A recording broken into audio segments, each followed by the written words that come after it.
come together, but there's more than one way of doing things. So sometimes it's really nice when you take me to that place of complete anguish and release, and have the enjoyment of watching your face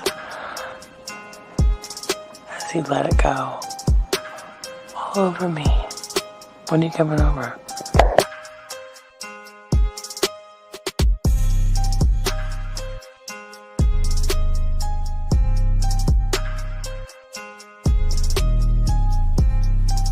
Hi gorgeous, it's your Sydney girl again.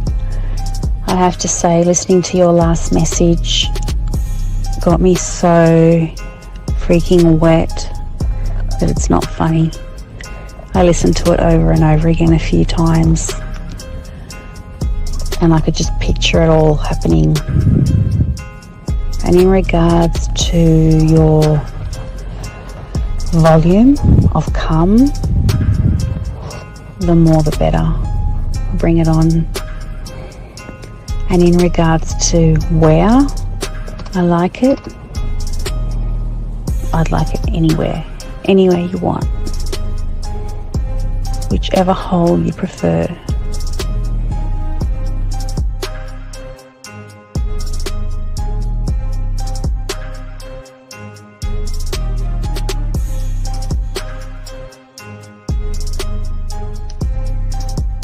When I see you, I'm going to kiss your face.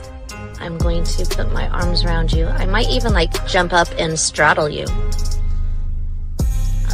I miss you and I wish I were with you right now. I wish I were with you in the rain, holding your hand, sitting on the couch with you, laying on the couch with you, vertical, horizontal, I don't know. I like it all fours, but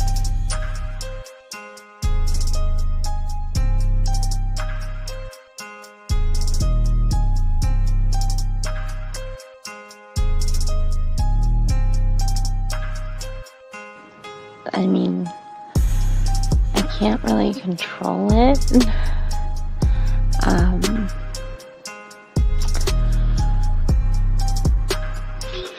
Something just happens to my body when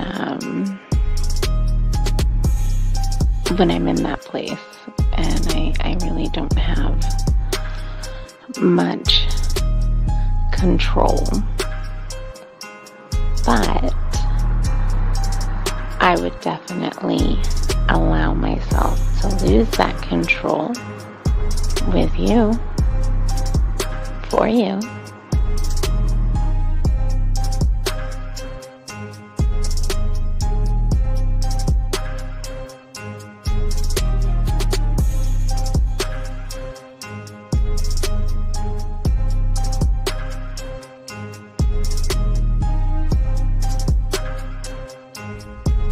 Good morning. This is your friend. No. This is your lover. And my day is starting. And I can hardly wait until we can be together again.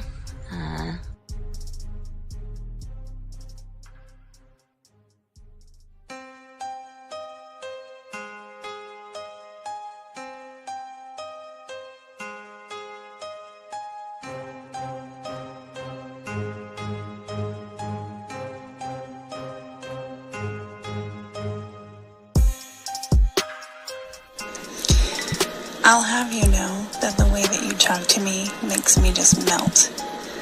Like butter on a hot pan. Oh my God.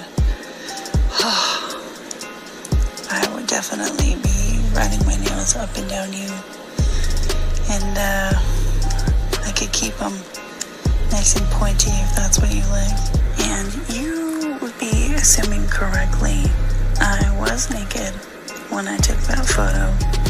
And it is unfortunate indeed that there's no portal attached to these photos, because it's been a hot minute since I've had any attentions in that regard, and I feel neglected, and I feel like somebody should remedy that for me immediately.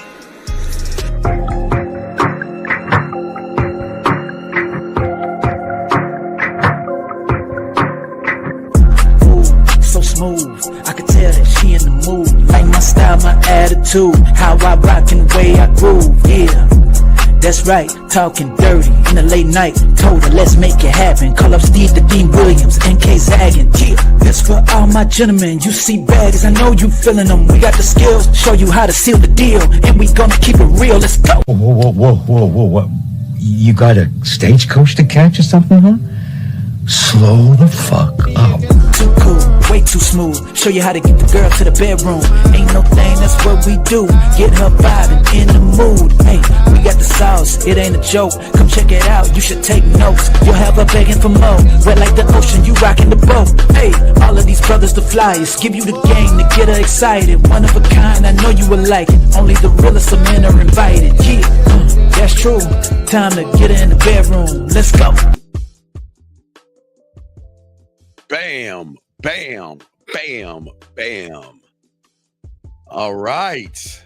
We're in. Yes, we are here. We're kicking it. Zag, what's going on, man? How you doing, man? How's my dog? Zag, I can't hear you, brother. I cannot hear you. Can you hear me now? Oh my God. Wait. Excuse me. Can I speak to Carrie K. Zaggin? Hold on, wait a second. Hold on. Wait. Why you sound like you gotta say that again? What's going on, everybody? How y'all doing? Oh my God, guys, y'all hear that? Is that me? Oh my God, they're gonna get on you on Sunday, boy. Oh my God. Zach. Oh my God, Zach. Hey, Zach got his shit fixed. What? Hey, y'all hear that? I'm shocked. I'm like, who the fuck is this? What are we doing? Zach sounded like he finally got off the plantation. What? It was a long hike through the marsh and swamp. Oh my God. Well, we here. All right. Well, shout out to everybody. What's going on, man? It's your boy, the Dean. With my dog, Carrie K. Zaggin'. I don't want to be all in your face. Let me back up a little bit. Let me back off that mic. You know, sometimes I got to back off that mic, dog. We got to back off that mic, man. So what's going on, everybody? How y'all guys doing? Shout out to y'all guys. Hope y'all enjoyed the show. We got a good show for y'all today. We're going to be talking about do you deny your sexual desires because of fear? And Zach, you kind of watched the Cario show today, and that kind of tie. I want to kind of talk about that because that kind of ties in to what it was we're going to be talking about today. Do you notice that a lot of these young men? Well, damn, we have a call. Shit, let's get into this. Let's grab the calls. 216. What's your name and what's your question, sir? What's up, fellas? My name Mike. What's going on, Mike? How can we help you, brother? What's up? Yes, I had a quick question before y'all get into the show. Steve, there was a video that you did, and it was talking about a cop sticker where you could put it on your car, but it cut out. Could you talk about that? Oh no. I'm part of the 100. I'm part of the 100 Club. The 100 Club. What's that? Okay, so the 100 Club is all right for now. This is the game. So for melanin people, Now you see it all around you if you drive. Non-melanin people have this, but for melanin people, I would always suggest that because when you're driving, sometimes you get profiled, right, by the police because you're black while driving, right? But when you see that sticker behind your car, when he sees the sticker, like, you know, they'll probably see you from the side and probably drive and follow you. But when they see that sticker, they'll leave you alone. Or because I got a heavy foot, I've been pulled over a lot of times and I've got thank yous and warnings. They don't. Oh, because the 100 Club, it's 100club.org, but I'm a lifetime member. So what I do is I donate to the falling firefighters and police officers. So when you donate like that, they give you a sticker, but that sticker tells everybody else that you're not a threat. You know what I mean? Not to say you're a threat, but I'm just saying that's part of the game, some game I learned. So I have that on my car, put that on my kids' car, all that. So yeah. So it's called the 100club.org, and it's just to prevent, not to say we're not gonna get profiled. We all get profiled in some kind of way, but the police see that, they leave you alone. Or if you're speeding and they pull you over, you're not gonna get a ticket. They'll just like, hey man, you're kind of going too fast, man. Right, I mean, they'll talk to you like, I mean, because they'll see that, you know what, you're not a threat. Not to say we're threats, Zach, you know what I mean? But it just no, it's like a wink and a nod. Hey man, good job. Wink and a nod saying, okay, so because I got friends that are firefighters and friends that are police officers. Hell, my old man used to be a police officer before he became a lawyer. So a lot of these officers are cool. A lot of them are cool, bro. I mean, it's a couple of them, but it's like with anything in life, you're gonna have people that are just not good people, right? So it could be teachers, it could be a garbage man, it could be a professor, it could be whoever, right? But I met, you know what's so funny, real quick? Let me just say this. Yeah, you got it, bro. For me, it's funny how I had way more problems with police when I was like 16, 17, 18, 19. When I got older, as I got into my latter 20s and 30s, they were super friendly. They've been super friendly to a motherfucker.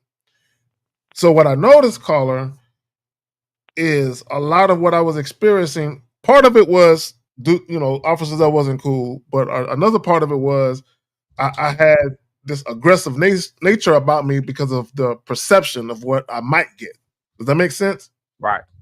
Yeah. So I know that I got older, I'm like, what the fuck am I tripping for? I got a nice life. I live in a nice community.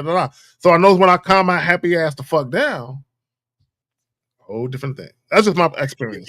I'm just saying. Okay, my thing is, I always, and I say this for all guys. I mean, even if you're not melanin, for any guy, it's just a way to be left alone. You know what I mean? Sometimes you just want to drive and be left alone and don't feel like you're always being profiled. So the game I learned game. It's part of the game. I learned it because people don't know. People see the stickers, but they don't even know what the sticker is. Because sometimes stickers like even in like the Illuminati, they have the sticker on there. Some people have different stickers for people that you don't know. But sometimes you'll see the 100 Club sticker, and you won't even know what it's for. You won't even know what it's for. But I'm just saying they know. That's all that matters to me. Right. There you go. Yeah. That's what it's for. Okay, buddy. Yeah, I appreciate it. Did you have any other stickers like that? No, just one. No, I do have. I have one for the sheriff as well. I got one for the police and the sheriff. So I donate to probably like 10 to 20 charities, but I don't like talking about that shit. But I'm always donating to charities and organizations and stuff. But that's one that helps me out. Those are the only two that I do for because it's going to help me out on the back end. What's the sheriff one?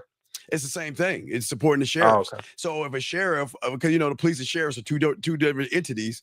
So the sheriff's the same thing. If the sheriff, the police department and the county. So you got the city police like HPD, and then the sheriffs, which is the county.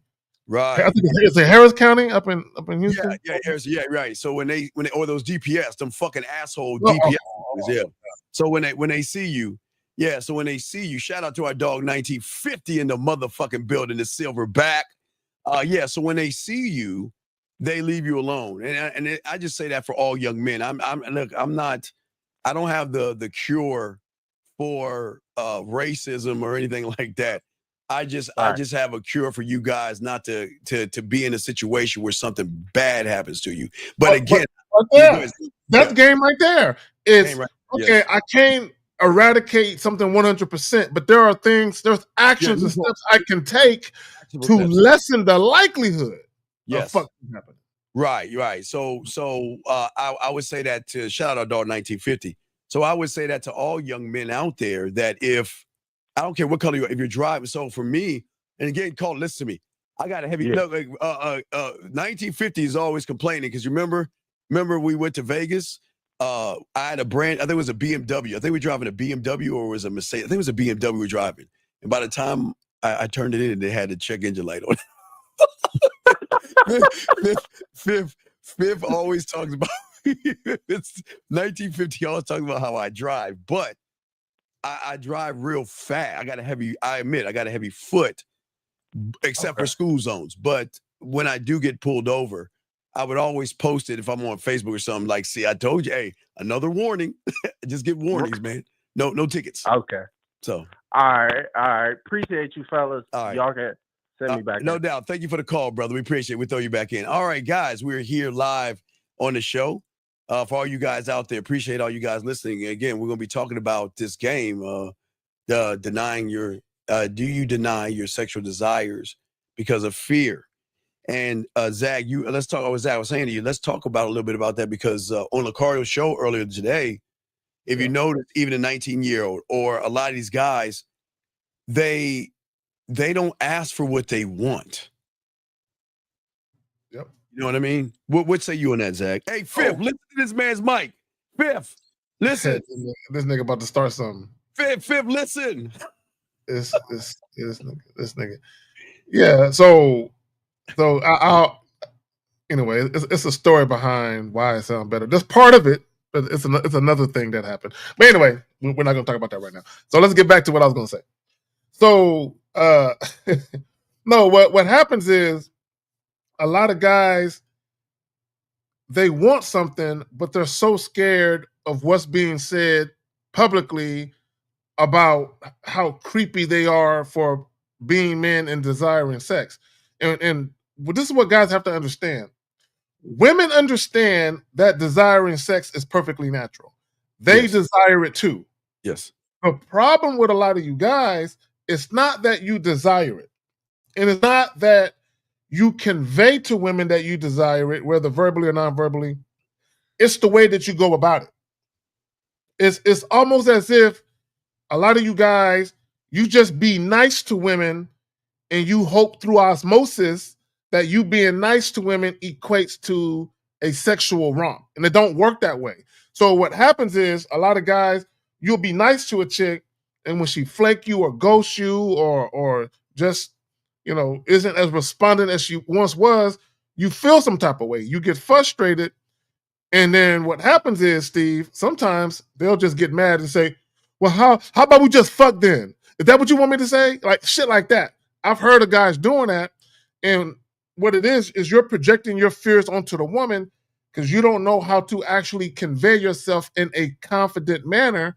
And you don't believe that you're the type of guy a woman would want to have a nice sexual experience with. Steve, I'm going to pass it to you. And this is why you say, why should a woman fuck you? Why would a woman want to fuck you? And they can't answer that. And the reason why you can't answer that is because women don't want to fuck you. Right. And that's what I'm saying. Listen, gentlemen, we're not here to shame you for what you want. Okay. That's not what we're here to do. We're here just to open your eyes up to show you there's another way. And if you learn there's another way to put you in a prime position for them, Zag, to want you, that's what we're saying. There's a different way, gentlemen. And I've always talked about reality, Zag. I know their concept of the world that they're in right now is that boy has to chase after fucking woman. You know what I mean? Boy chases after girl, man chases after woman. But we're saying that there's another coin to that most people don't know. Listen, it's very, very, very rare that you'll hear shows that try to teach you about your value and worth. Now, this is a sex show, so we're talking about the value of your your dick, and the value of what you can do in the bedroom that can put you in such a position that you're turning pussy down, Zach. That's what they don't understand. You're turning women down. And I know, again, they think that you have to have money to do that, clothes, status, and all that other stuff. No, not at all. We are trying to show you a different perspective, Zach. You got it, my brother. No, so we got a video we're going to show you guys. And for all you ladies and gentlemen watching, feel free to call in. Call-in number is right there, 833-859-8744. 833-859-8744. Call in if you have a question. Put a Q in the chat, followed by your question. Also, feel free to donate. It's okay. It's not required, but it is appreciated. Now, when we talk about do you deny your sexual desires because of fear? Steve, I actually had a young man that I spoke with recently that I mentor. Yes, sir. And he was on a date with this young lady. And this young lady, she said that this young lady told him exactly this. She said, I can't stand when guys ask me what do I want in a guy, and then when I tell them, they try and be that thing just so they can get me in bed. Oh yeah, that's bad. This is what she said. So what a lot of guys don't understand, even with that, you're showing that you fear, right? So instead of you just letting her know, look, man, that ass is fat as fuck. Look, I gotta be honest with you. I just want to get you naked and just smack the fuck out your ass while I'm fucking you, right? Instead of just being honest with that, you try and backdoor the pussy as if you like her, and as if you are trying to date her. And guys don't understand that your energy oftentimes is very friendly, very platonic, almost as if, man, you're kind of cool. We should get to know each other and date.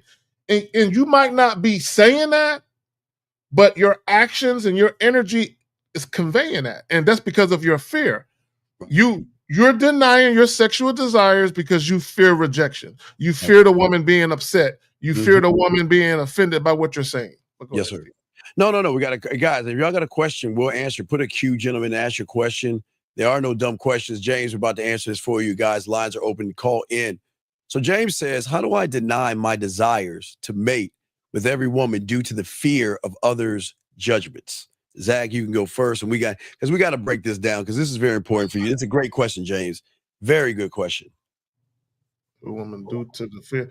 So if you're the type of person, and see, James, what you're asking, there's a slippery slope when you start talking about sexual suppression and sexual repression. God damn, Zach. There's a difference between sexual suppression and sexual repression. Sexual suppression is when you have urges, but you fight them. You fight them. A lot of guys, how a lot of guys fight their urges is they'll just watch porn and jack off. And that'll take the kind of the edge off. Like, I just won't go talk to a woman now because I already got my nut. Right? So that's how they cope with denying their sexual desire, because they really want to be with a woman. They want a woman to help them bust that nut. They want a woman to touch them. All of this. But because they're so scared of the outcome of not being desired, they'll just stay home, jack off where it's safe. Now, now that's sexual suppression. Sexual repression is where you feel shame. Can you put this question back up? Yes, sir. Yes, sir. Yes, sir. Okay, so he says, do I deny my desires to mate with every woman due to fear of others? Yes. So sexual repression is where whenever you think about sex, part of you likes the way you feel thinking about it, and you the curiosity and all of that is there, but there's a shame. Oh, I might go to hell and these fucking soul ties and all this other goofy shit that people talk about. So sometimes there's shame with you thinking about being pleasured from an act that's supposed to be. Yeah, I know you do, James. Thank you. I know you do. A lot of guys do, and a lot of it is because of your upbringing. If you came up in a religious household or something like that, that might be the case. Go ahead. Well, James. Okay, so James, let's look at this for a second. Okay, so all right, James. There's nothing wrong with your desires to mate. But what's wrong with your desires to mate is that unlike you, Zag and I have a greater desire to mate with ourselves. And I don't mean jerking off and touching ourselves. We have a greater desire to evolve ourselves. We have a greater desire to create an atmosphere to any woman out there that's lucky enough to be with us to realize what a real man is. So I understand your desire, and that's fine. But the game is going to teach you to desire yourself first, and then you will desire without desiring, meaning that Zag and I, like every other guy, we look at women. We're not, hey guys, we're no different than you guys. We look at women too, just like you guys do. All right.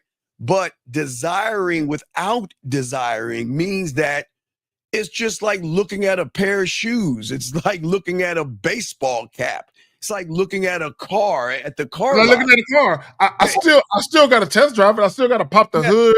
I got to make sure the speakers aren't popped. You know what I mean? I don't know. It look good. I don't know how it runs.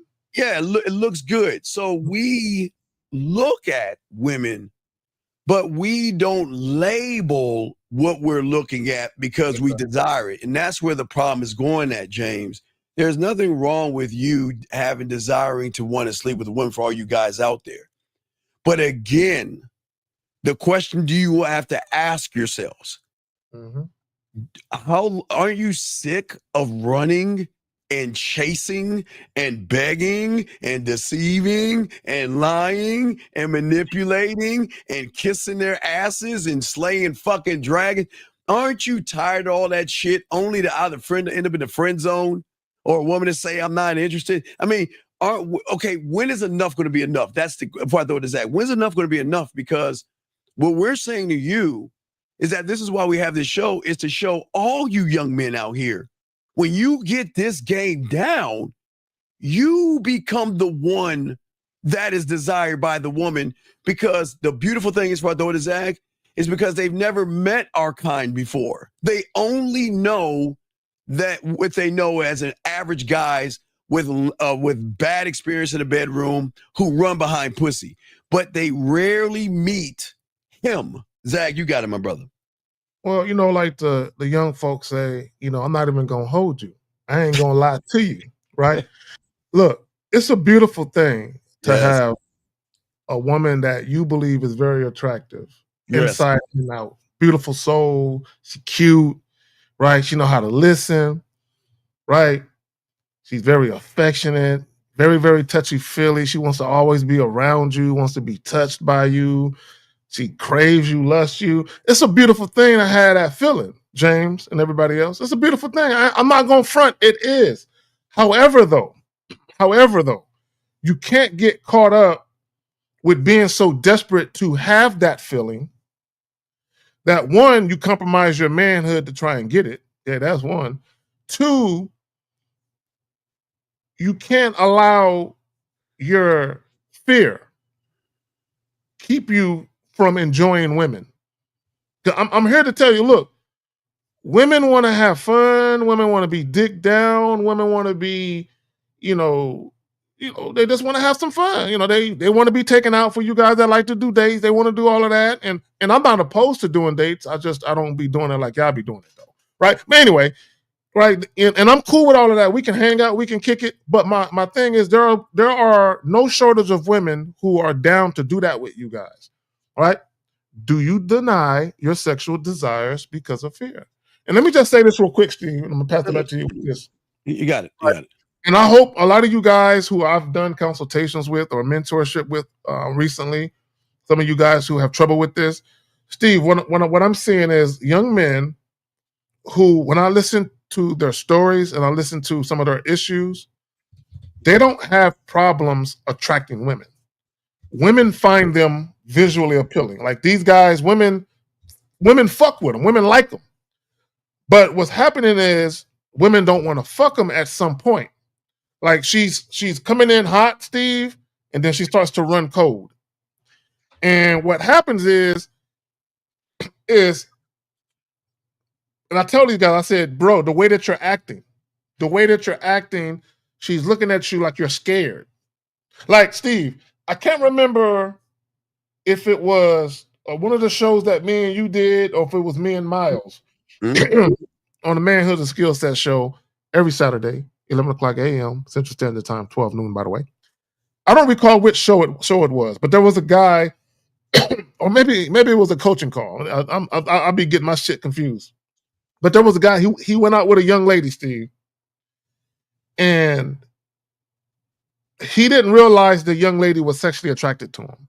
And I tell guys all the time, just because a woman is sexually attracted to you doesn't mean she's always going to make it obvious, right? So at some point at the end of the date, and he said because she was older, he wanted to respect her. Well, she's older, so I want to respect her. I'm like, she's still a woman. She still wants some dick.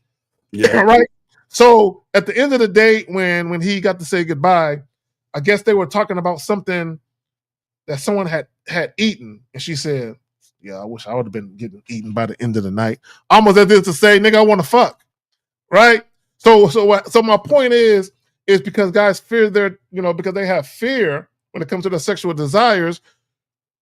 You can literally have a woman in your midst who wants to fuck you, but because you're so scary and so fearful of being rejected or told no, she literally loses desire to want to fuck you. But go ahead, Steve. No, we got another question. You got hey, Zag, ladies, we will answer your questions too. Okay, guys. If y'all don't have questions, the ladies who have questions, we'll be more than happy to answer this lady, this young lady. Well, yeah, well, I mean, if you really want to know an answer to that. Well, yeah. Do men have different women for different sexual desires, Zag? That's a Zag. Ooh, wait, let's talk on it. Well, well, here's my thing, and I'll just start it off by saying this. Number one, you're sharing me anyway, but if you do not suck dick on command, then you're not going to be at the front of the line. I'll tell you that much. You know what I'm saying? But Steve, but it's got to be not on command on some or else shit, but on command like she loved to do it. Like sometimes you got to tell her no because she always wants to have it in her mouth. Like, girl, stop. God damn, like the fifth time you didn't suck my dick today. Stop. You know what I'm saying? Like that kind of shit, right? Now, so I said all that to say this. Is there will be some women who are like jacks of all trades. And there will be some maybe how should I say specialty chicks? Is it I don't know, is that that's too presumptuous? But go ahead, Steve. All right. So let me answer the question a different way. So as someone that is sex, is that I don't look at different sexual desires. I look at unlocking different sexual desires in you, Deborah. So think of what I'm saying. There you go. So there is a Deborah that wants to be romanced. There's a Deborah Zag that wants to be seduced. There's a Deborah that wants to feel sexual and feel sexually safe.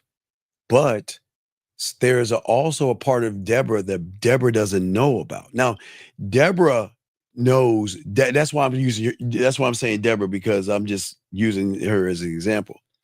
Deborah knows Deborah, but Deborah doesn't know Deborah. See, please understand it. You only know what you know from. There's a lot of truth to what you just said. Yeah, from what you know. So, Deborah, what I'm saying is that I don't look for different women for different sexual desires. Now, when I have a roster, when I was in my 20s, I would have women like to cook for me, like a breakfast woman, a dessert woman, a dinner woman, or something like that. But when it comes to sexual desires, my job is to unlock the unlockable things that you don't even know were there to be unlocked. That says that you are not the sum of what you think you are. I'm going to show you why I'm the benefit, because I'm going to be the one that not the one to unlock the different sexual desires in you, Deborah.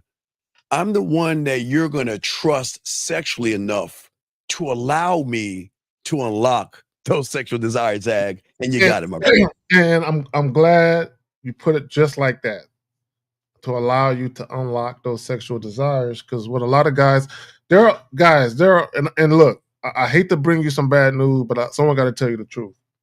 There are a lot of you guys in relationships right now, and some of you guys who are going to be in relationships in the future, where you're having sex with a woman, and for you, it's enjoyable.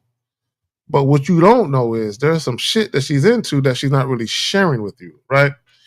And I said all that to say this. Even when it comes to having sex, there are certain guys that women will share things with. A woman might share things with a side dude that she wouldn't share with her husband. Y'all don't want to talk about that shit. Yeah, Steve, real quick. One time I told a guy, I said, bro, your woman can be cheating on you, and you could have been with her for 2 or 3 years. And there could be a guy that's been fucking her for 2 months who knows your girl better than you do. Yes. He was like, bullshit. And I'm like, bruh. I'm like, yeah. Anyway, I don't want y'all to have no nightmares, right? So let me just stop talking about that shit. But go ahead, Phil. Yeah, so guys, if y'all have a question, feel free to ask. There are no dumb questions. This is a sex show for you guys to ask about sex and to understand that there is a different side. And once you guys learn what we're trying to show you and learn the different side, it changes everything, because this is about what we call, the thing that y'all understand, sexual confidence. And the root of sexual confidence, or at ground zero, Zag, is sexual experience. Meaning that because we learn ourselves and learn how to do certain things, that we are arrogant enough to look at a woman and say, does she deserve my dick? Does she deserve the orgasm, Zag? Does she deserve the unlockables? Does she deserve it? Matter of fact, I don't even know if she's worth my attention. But see, guys, does she deserve my beat of sweat as it trickles? Yeah, does she deserve my lips? Does she deserve my fingertips?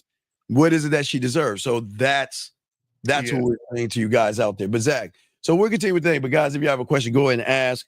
We're breaking it down. But you ready for the video, brother? Ready for the video now. Listen, or audio, whatever you want to do. Now, guys, pay attention to the title.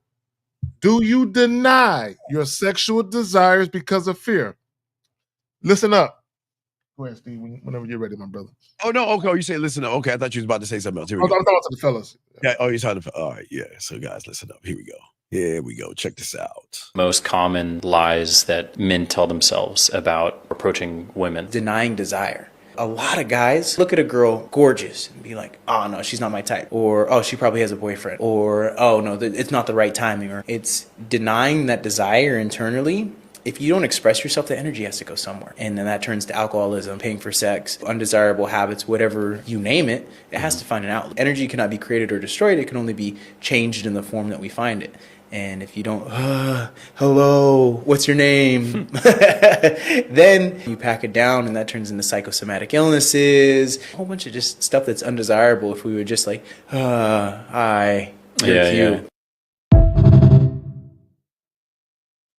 All right, Zach, you got it, brother. Yeah, you know what else it turns into?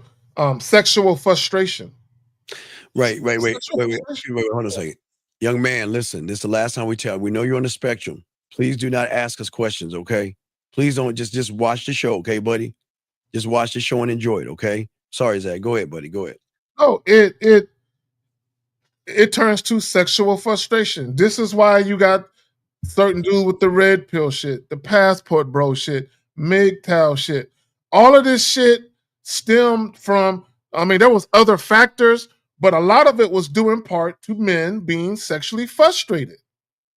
And not only that, then I want guys to think about something. If you are a sexually frustrated guy and you think all women are whores, but they're not fucking you, you're going to feel some type of way. Then you see women on the internet with the OnlyFans, the Instagram chicks, the chicks with all the thirst traps. And for a lot of you guys, it angers you to see women parade around in such a promiscuous fashion because you can't even get no ass. And that sexual frustration. This is why guys, on one hand, they'll complain about a woman's body count, but they still want to fuck. Let's think about that. You will complain about women's promiscuous nature, but you still want to fuck them. And the reason why you want to fuck them is because you're a man and you want to fuck. But go ahead, man. Yeah, so I think for many guys out there, there's nothing, gentlemen. Okay, so we got to take moments and look at how things are. Okay. Well, no. Wait, James, listen. We'll get you in 1 second, James. Let's grab this call real quick. But James, we'll get to your comment in a second. Area code 205, sir. What's your name, sir, and how can we help you, buddy? Yes, sir. Stefan Birmingham. How y'all doing tonight? What's going on, sir? How can we help you, brother? What's going on? Yes, sir. So just to this topic, yes, wouldn't it create issues in the relationship if you're not that guy that can bring that side of her out? Like, wouldn't that lead to me having more issues if I'm not the guy that can give her the feeling? Okay. And so what I mean is that, go ahead. Good. So this is how I'll answer your question. Regardless of what women say publicly, if you're dealing with a woman who has a healthy libido, she has a healthy active sex drive. If you cannot please her sexually, she might get into the relationship with you because there's other things you're providing that matter to her, right? And at first, she might try to cope with the fact that you can't fuck. She might try to give you instructions. She might introduce toys and try and spice it up, right? To try and help you along. But at some point, she might say, I care about this man, but I'm not being pleased. So yeah, she might fuck around and get something on the side. Now, caller, it's very important. I got to make sure, because Zag's right, but I got to make sure y'all understand what Zag is saying. Y'all think sexually pleasing is poking a hole. That's where the problem comes at. Sexually pleasing. Drop that game. You got to drop that. Right. So sexually pleasing a woman is not me poking at her. It's me understanding her and me taking time and me not rushing and me, remember, being attentive. Right. Being very attentive. Oh, you motherfucking right. So if you think about women, because of those guys before us, they have walls. Hold on. When you say attentive, are we talking about from hello to the time we get ready to get in position to fuck? No. I'm not talking about the penetration. See, that's where. Okay. I'm saying, are you talking about in the moment? No. Before no. What I'm saying is that we've got to stop looking at women and think the way we look at women. We can't expect them to look at. They don't look at us that way. They don't look at our bodies and everything like that. They're not complex, but they are to a lot of guys who don't understand this game. So what I'm saying is that a woman needs to feel what we call. There's 3 levels of trust. There's got to be trust where she trusts Carrie K. Zaggin. Okay, so that means she trusts him to go places with him. She trusts him to walk in the woods or trusts him to walk out at night with no one around. That's trust. That's right. Emotional trust. Trust is her beginning to share her feelings with Zag. Carrie, I miss you. Or because women don't really talk that way. They share that information because they're skeptical, because they know every time I do that, I get burned. Well, they don't trust your motives. For a lot of you guys, women, they don't trust your motives. This is why being straight up with women is fucking important. Yes. So then, but K-Zag, hold on, Steve. K-Zag, if sex is the lowest form of investment, then why do they hold on to investment? Because I got them. I'm gonna answer the question. Okay, so number one, sex is the lowest form of investment. Period. Right. Now, when women are dealing with men that they're actually sexually attracted to, no, listen to what I'm telling you. When women are dealing with men that they are actually sexually attracted to, they don't feel like they're giving up anything because they want to do it. Right? Now, if a woman is dealing with you and she ain't really sexually attracted to you, or her interest in sex is very, very minimal at best, right? She has no incentive to fuck you.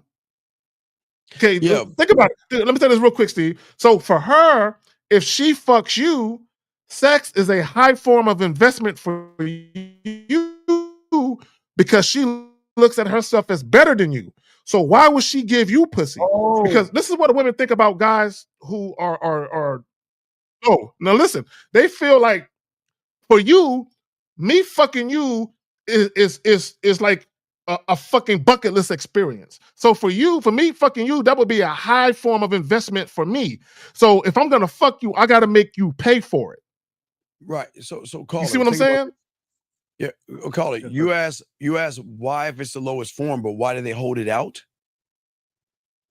Yeah, like what I'm getting at is, so you know how, but we call all the time, and you'll have a woman, you may not experience, but I'm saying like you have a woman that ain't showing you no sexual interest, and what I'm But you're saying not. is, But they if can't, it's why just pussy, they can't. why?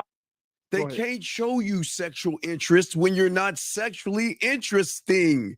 That y'all can't. No, I get that. You can't ask. But I'm saying it don't mean nothing. No, to but you're not looking at what sex is to a fucking woman.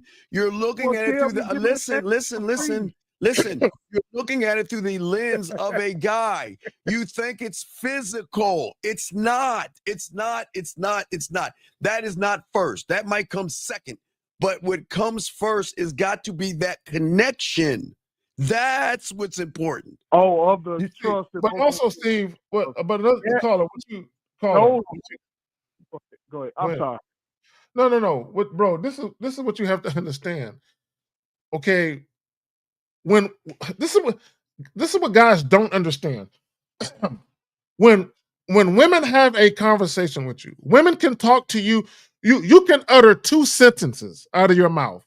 That would tell women a lot about you. 2 sentences. All you got to utter is 2 sentences. Now, if a woman is talking to you for 3 to 5 minutes, she know exactly who the fuck she dealing with in many cases.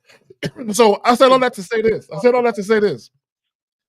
If you're the type of guy where you are in awe of her beauty, where you're pedestalizing her, where you're enamored by her, women can tell. Women can tell when you like them too much. Women can tell when you're too attracted to their exterior your beauty. Women can tell, and then they look at all the goofy shit you say and or do that's centered around your infatuation. So they already know he's put me on a pedestal. So he already feels like it's an honor to be talking to me. He already feels like me giving him the time of day has value associated with it. So imagine if I gave this nigga my pussy. Oh, I got to make this nigga pay for it. Well, but okay, now let's get because nobody else talks about this. Assuming she moved like that. She moved like that. Oh yeah, I mean, no, watch this, caller. So no one, watch this level of gang. Because again, nobody talks about this on YouTube. Nobody talks about this, and I keep saying it. No. What I'm about to say right now, and I know y'all laugh at this, but I'm dead ass serious. If a woman, what benefit is it for a woman to fuck with somebody when that somebody can't outdo her fingers and her dildo? What's the benefit? Because here's the thing. She can go in her own house, grab her drawer or her fingers. Fingers don't judge. Fingers don't ridicule. The fingers don't belittle her. The dildo doesn't do any of those either. And enjoy her mind, because remember, the dildo can't talk to her, but she uses her connection. Her own imagination. Right. So it's like my actions or who I am, it's like it takes control over her and she don't even have to think. Am I understanding it? It's like I'm making the moves before she can even think about what she would want me to do to her. What I'm saying is that, all right, so here's the question. Do I go home and I play with myself or use a dildo, which will give me pleasure and satisfy me? Or do I talk to this person who can't give me the pleasure of my dildo on my fingers? What he's going to give me is a lot of questions, a lot of insecurity, a lot of desperation, a lot of lies, a lot of manipulation, a lot of playing games, a lot of walking on eggshells, a lot of beating around the bush, a lot of lying to me about one thing and doing something else. So what benefit is it for a woman to fuck with somebody just because you want to fuck? But what's the benefit? What does she get out of this? Because again, y'all got, what's up, Zach? So what's up? I got a question then, Steve. Where is the blurred line and how do you cross it? I know the answer. Blurred line? Bro, caller, you're making this too, caller. Bro, you're making this too difficult. Look, here's the thing. Now, Steve is absolutely right. But hold on, caller. I'm gonna respond to this comment that Miss K put, and maybe this will help you understand.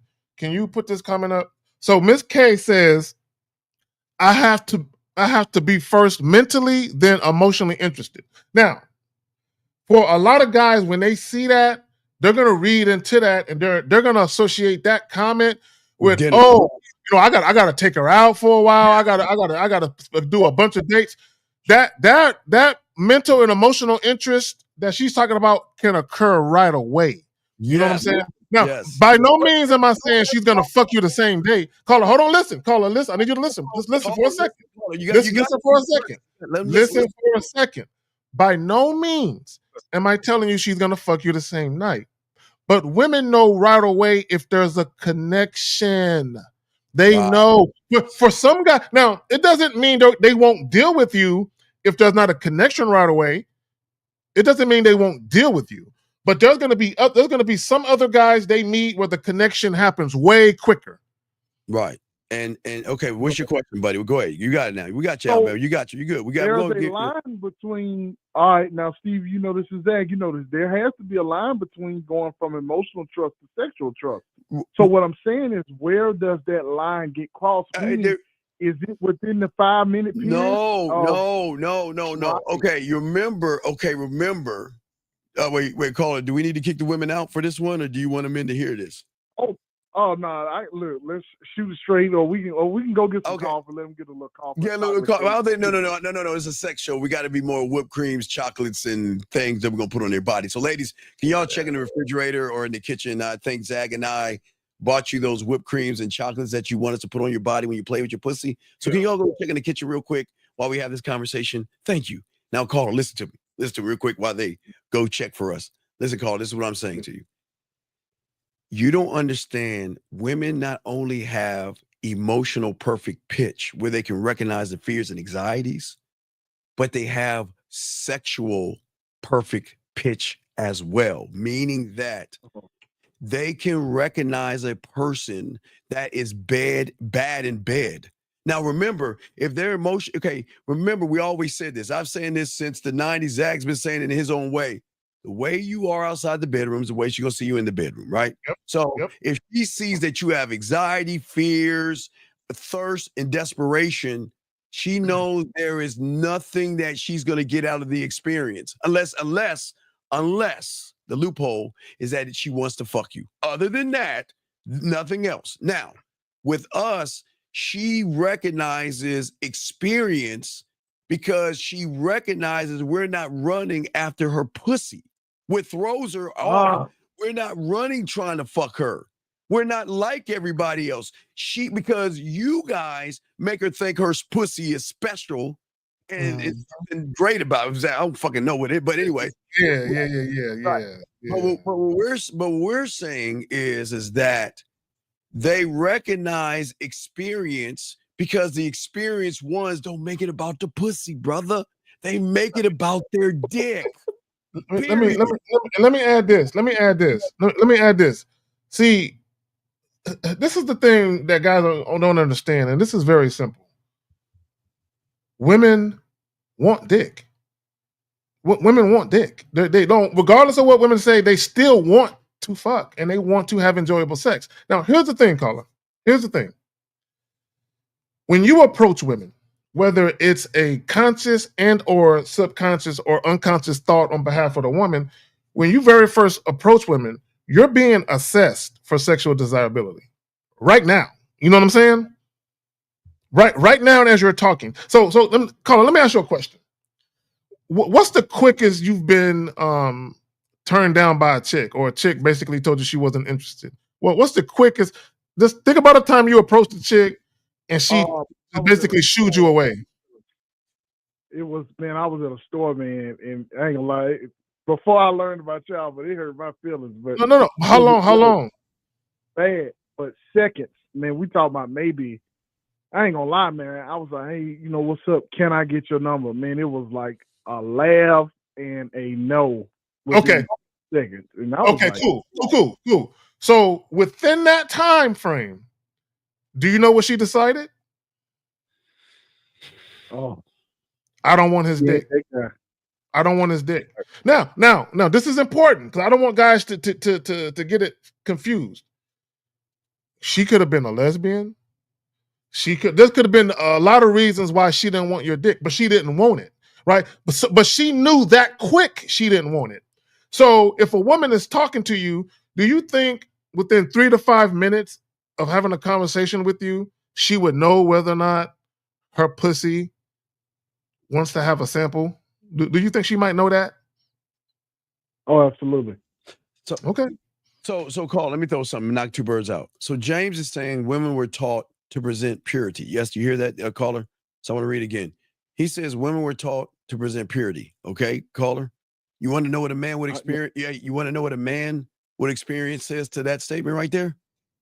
What did he say to her? Give a fuck what she presented to be. Give a fuck about that. And that's why y'all lose, because y'all are too busy fucking worried about women. You're too worried about what they're presenting. I don't give a fuck if she believes in Jesus, Allah, Buddha, Yahweh, my dog, Yahweh, elephants, flowers, or dolphins. It doesn't fucking matter to me. I don't give a fuck. You want to know what I give a fuck about? It's me and my goddamn dick. I don't give a fuck about nothing else. Nothing else, because you know what? Zag and I have done it all. We have met women who don't, hey, I don't believe in sex on the first night, giving you all of that and still fucking. I'm a good girl and you got to take me on that, all that shit, man. We don't give a fuck what they say, because guess what? They've never met someone. See, okay, remember, think about reality, young man. This is very important. If her reality only knows lying, disingenuous motherfuckers who can't fuck and don't have experience, what happens when she meets somebody that says, I'm not trying to get your pussy? And that's the truth. Not only is that the truth, guess what? I'm not trying to get your pussy. I'm not, hey, look, I got other women. What you gonna do? Right. Hey, listen, caller. What you gonna do? So let me ask you, what causes them, and if this is true or not, let me know. Well, first question is, can they lose the sexual choice? Can the woman lose the sexual choice for a man? I think the answer is yes. No. No. She loses it with you guys because y'all present a lie. Lying kills the trust. Well, no, lying. Go ahead, Zach. Caller, real quick. Just because a woman was initially sexually attracted to you doesn't mean it's going to stay that way. Look, let me tell y'all. Let me tell y'all something. A woman, you can walk up on a woman, and within the first minute, she can be like, "Oh my God, he can get it right now." 2 minutes later, she's like, "You know what? Hell no, never mind." It can change, even quick. It can change in seconds. I'm just giving you like 2 minutes, right? A woman's sexual desire from you can go from he can get it to hell no, he can't get it. Just that quick. Yeah, because everything matters. See, y'all don't understand something. Everything matters. Like, all right, okay, for me, y'all don't understand. You know what makes women find us so sexy that y'all guys don't do?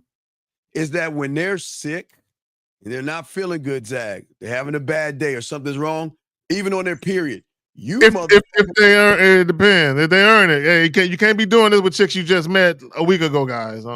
Yeah, you motherfuckers just run the fuck away. Again, we're giving women samples of what it's like to be with us in a non-sexual penetrating way. Is that not presenting right? If that's presenting non-sexual energy, doesn't that portray almost like no, I am sex, but I am sex. Okay, I am sex. Zag is sex. We're okay.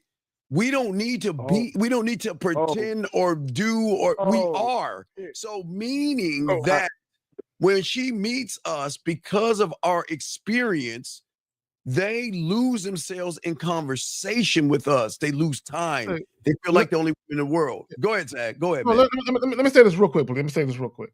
Caller, have you ever been around somebody that you just got introduced to and you didn't like their energy? And it wasn't something that they said specifically. It was just their energy. You just didn't like their energy. Right. Someone right. Okay. So when you talking to a woman, you don't think women feel energy? You don't think they feel creep vibes, sexual attraction? What? You said what? You know what I mean? I think I do, but it's like I don't want to believe that they think like we think to that degree. Okay. Or Oh, see, this is your problem, caller. Caller, real quick. I'm gonna tell you your problem, and I'm gonna tell you a lot of guys' problems. And this is why I say a lot of guys have a remedial understanding of attraction. The problem with a lot of guys when they look at attraction, they only look at attraction through a man's eyes. They never look at it through a woman's eyes. Right? If you only look at it through a man's eyes, this is why a lot of guys always ask why. Why do women do this? Why do women do that? The reason why you're asking why is because you're trying to analyze it. You're trying to be too logical about what she's doing, not realizing that all her choices are being made from a feeling she has. It's being made from a vantage point of an emotion she's feeling when she's making that decision. Guys, they try to bring too much logic. So that's why you have to be sex, because she would feel that. Yes, yes, she will feel that energy. Yes, that's some heavy game. She feels it in so everything that's why we they do. can feel that you can't fuck. They can feel that you're not that guy. They can feel you bad with women. They can feel that. Yes, because that's all they know. Right, caller. Because that's all they fucking know. That's the beautiful thing about the game. Everybody outside these room, they're doing you a fucking favor. They're setting you up. They're putting you in a prime position because they don't want to learn the game. They just want to keep running behind pussy. So that's all women know. That's all they know are guys running behind their pussy. They never run into motherfuckers who make it about their dick. It's rare because because her algorithm and her reality is trying to process who the fuck is this guy and why doesn't he want my body? I mean, everybody else wants me. Fuck him. You see, we drawing out emotions already in her, and she doesn't even realize it. And listen, we're not doing it for games because this is not manipulation. We are doing it because that's who we are. We don't do this shit to play games. There's nothing wrong with a woman, but she's got to earn my dick, my respect, my time, and my attention. Right. That's why we have to keep it short, keep it focused on what we want, because when you are belaboring about stuff that doesn't matter and that's not what you want, they sense that energy, and that's what makes you more unattractive to them. Well, but here's the thing, and I want you to think about something. If I'm a righteous man, now peep where I'm going with this. If I'm a righteous man, meaning I'm not a con artist, I don't deceive people, I don't manipulate people, I don't try and take advantage of people or take anything from anybody. If I'm a righteous individual, when I'm dealing with women, everything I tell them is going to be the truth. I'm not lying to them. I'm not trying to get anything from them that they don't want me to have. Yo, caller, look, check this out. I've told chicks when they was coming to the crib, it was like, no, we ain't having sex. Listen, girl, you ain't got to do nothing you don't want to do. Exactly. You see how I changed my voice? That's exactly how I changed it when I was on the phone. You ain't got to do nothing you don't want to do. But she'll get and they mad come over. Give it up. Right. She'll get exactly. Mad. But guess when they come over and they sit on the couch, why are you sitting way over there? Yeah, exactly. Right. That's true. That's true. Right. And man, I want to tell y'all, man, shout out to y'all, because I didn't even, man, it's so much I don't know. But it's like, cool you're here. Like said earlier, you're going to be learning for the rest of your life. We always say that you're never going to end learning. We know nothing. We learn every day. We grow every day. We evolve ourselves every day. And we create we're our own sexual amusement parks. We create brand new rides every day. Hey, for our pleasure. But the craziest thing is they're going to get pleasure out of it. But it's for we don't build for them. We build for ourselves. Because that's why. Because listen, it even just watching y'all, man, like it was so much stuff that I hated, quote unquote, my dad for, but essentially he was acting, he was showing the same thing, like he cared about himself.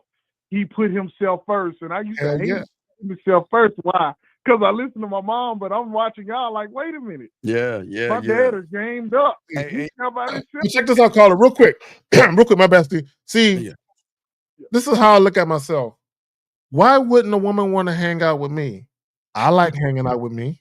Like that. Like I swear to God, as God is my witness, I'm so sincere when I say that. There. Why wouldn't a woman want to hang out with me? I like hanging out with me. Hanging out with me too. I'm fun. But caller. But if she doesn't want to hang out with us, we don't run behind them. We don't beg them back. My thing is this: look. If you don't like it here, please find what you're looking for. And that fucks them up because what are they used to? Please come back. I'm sorry. I want to work it out. Let me tell you something. If you don't want to be here, then there's the door. And I'm not even mad about it. Zach, you know how cold we are in the game, Carl? Let me tell you something. Because this is what fucks women up. If you look at the news and you watch YouTubes, you'll see a lot of women have been unfortunately buried, quote unquote, in the forest by emotional ass people that can't let them go. Right?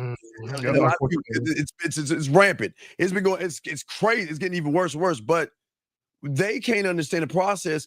What you're so easy to let me go? I mean, I thought we had some, but no.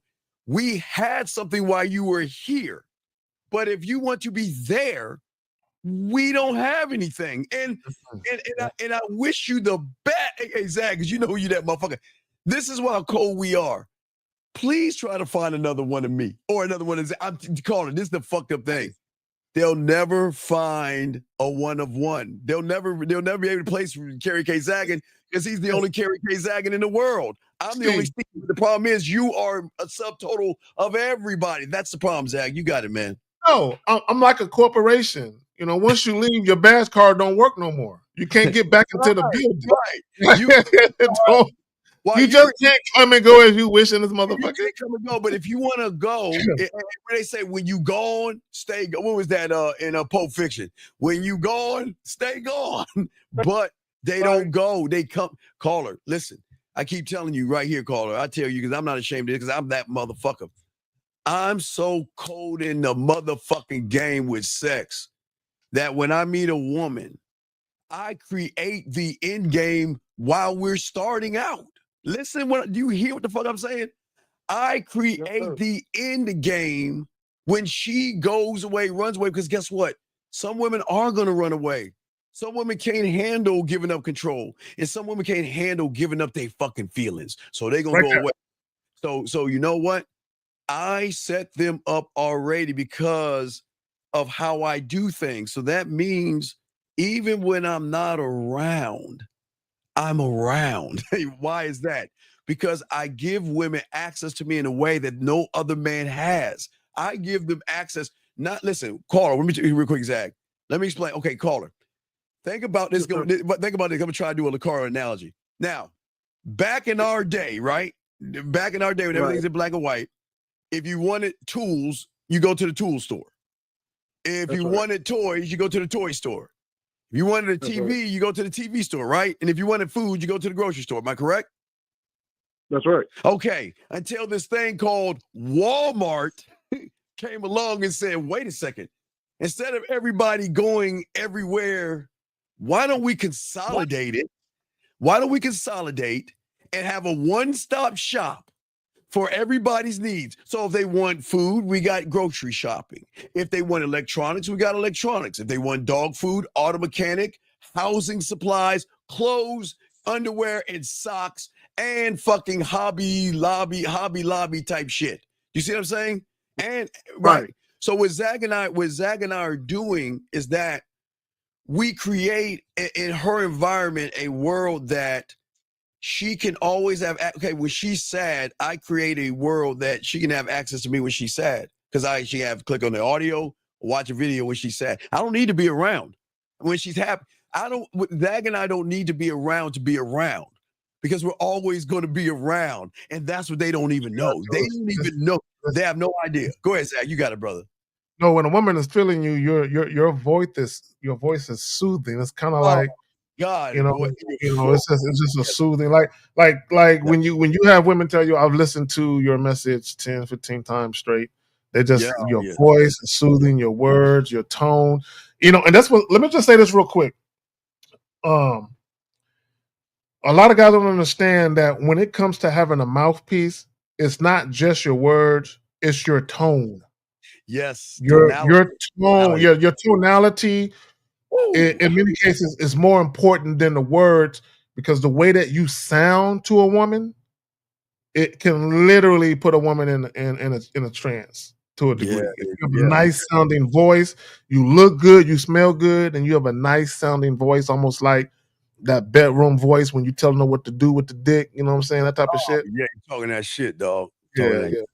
Yeah. So does that make any sense? Hey, y'all blessed me with the game, man. I hit your Cash App, K, and I hit. I appreciate you, my brother. We appreciate you, brother. Thank you, man. And again, if you ever have any questions, please call in. That's where we at. We want to have dialogue with y'all. Hey, and you guys, as many questions you want, because we need you to get the understanding that if you can just try to envision a world where women want to fuck with you, and I know that is crazy, without money, without clothes, without status.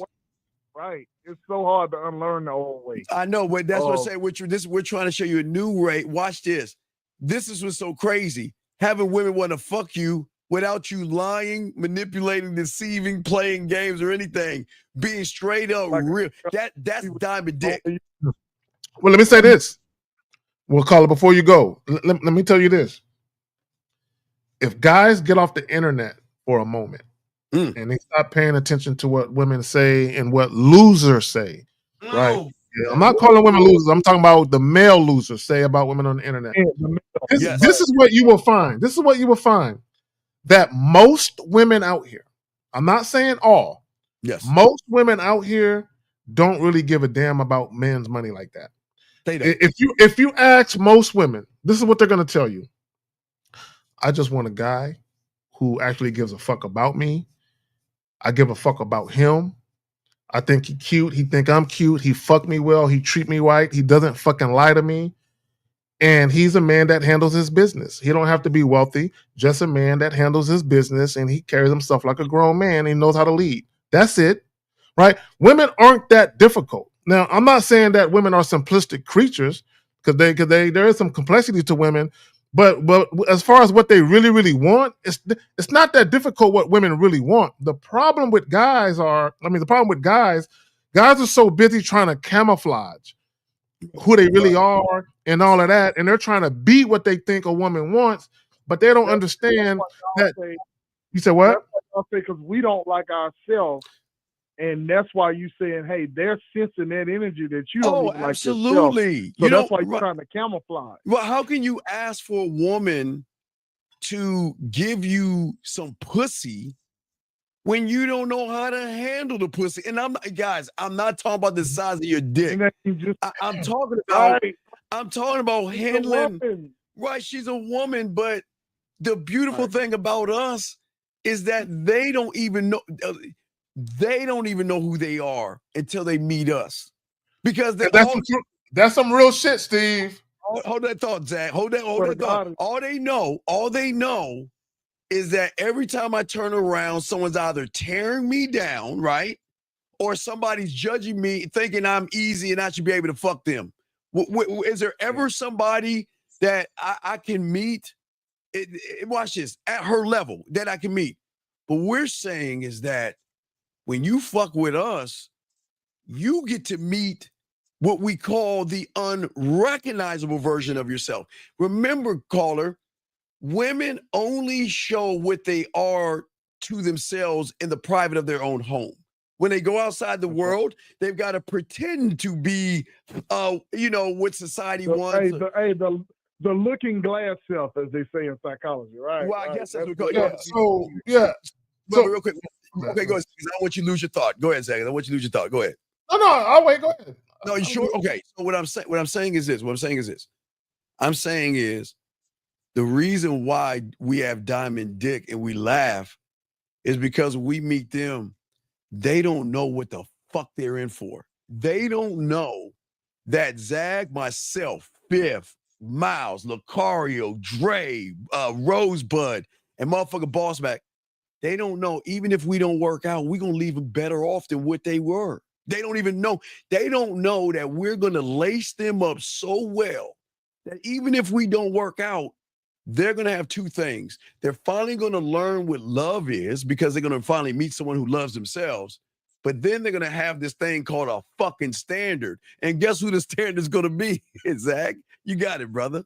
Well, not only that, but they're like, he didn't get mad at because all. I was talking to other guys. He never said anything to me. Right. When I told him, when I told him that, look, I've enjoyed you, but there's another guy who wants to take me seriously, and I want to explore that.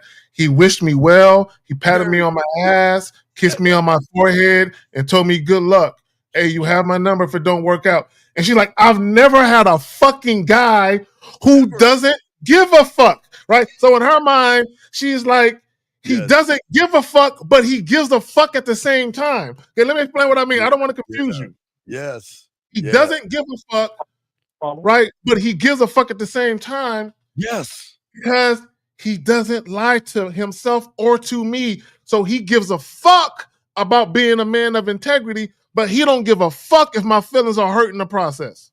But but we also but Carl, listen, also what they don't know and what gives us the advantage over everybody else is that Zag and I are very attentive lovers. Yes. And listeners. You have to be an attentive listener. Yeah. Right. And what we're saying is that I Caller, I don't just listen, motherfucker. I listen. Okay. So let me give the first hold on, wait, hold on. First lady up. Hold on. I'm gonna grab first lady up. Hold on. Dana, hold on, listen, Caller. Hold your thought.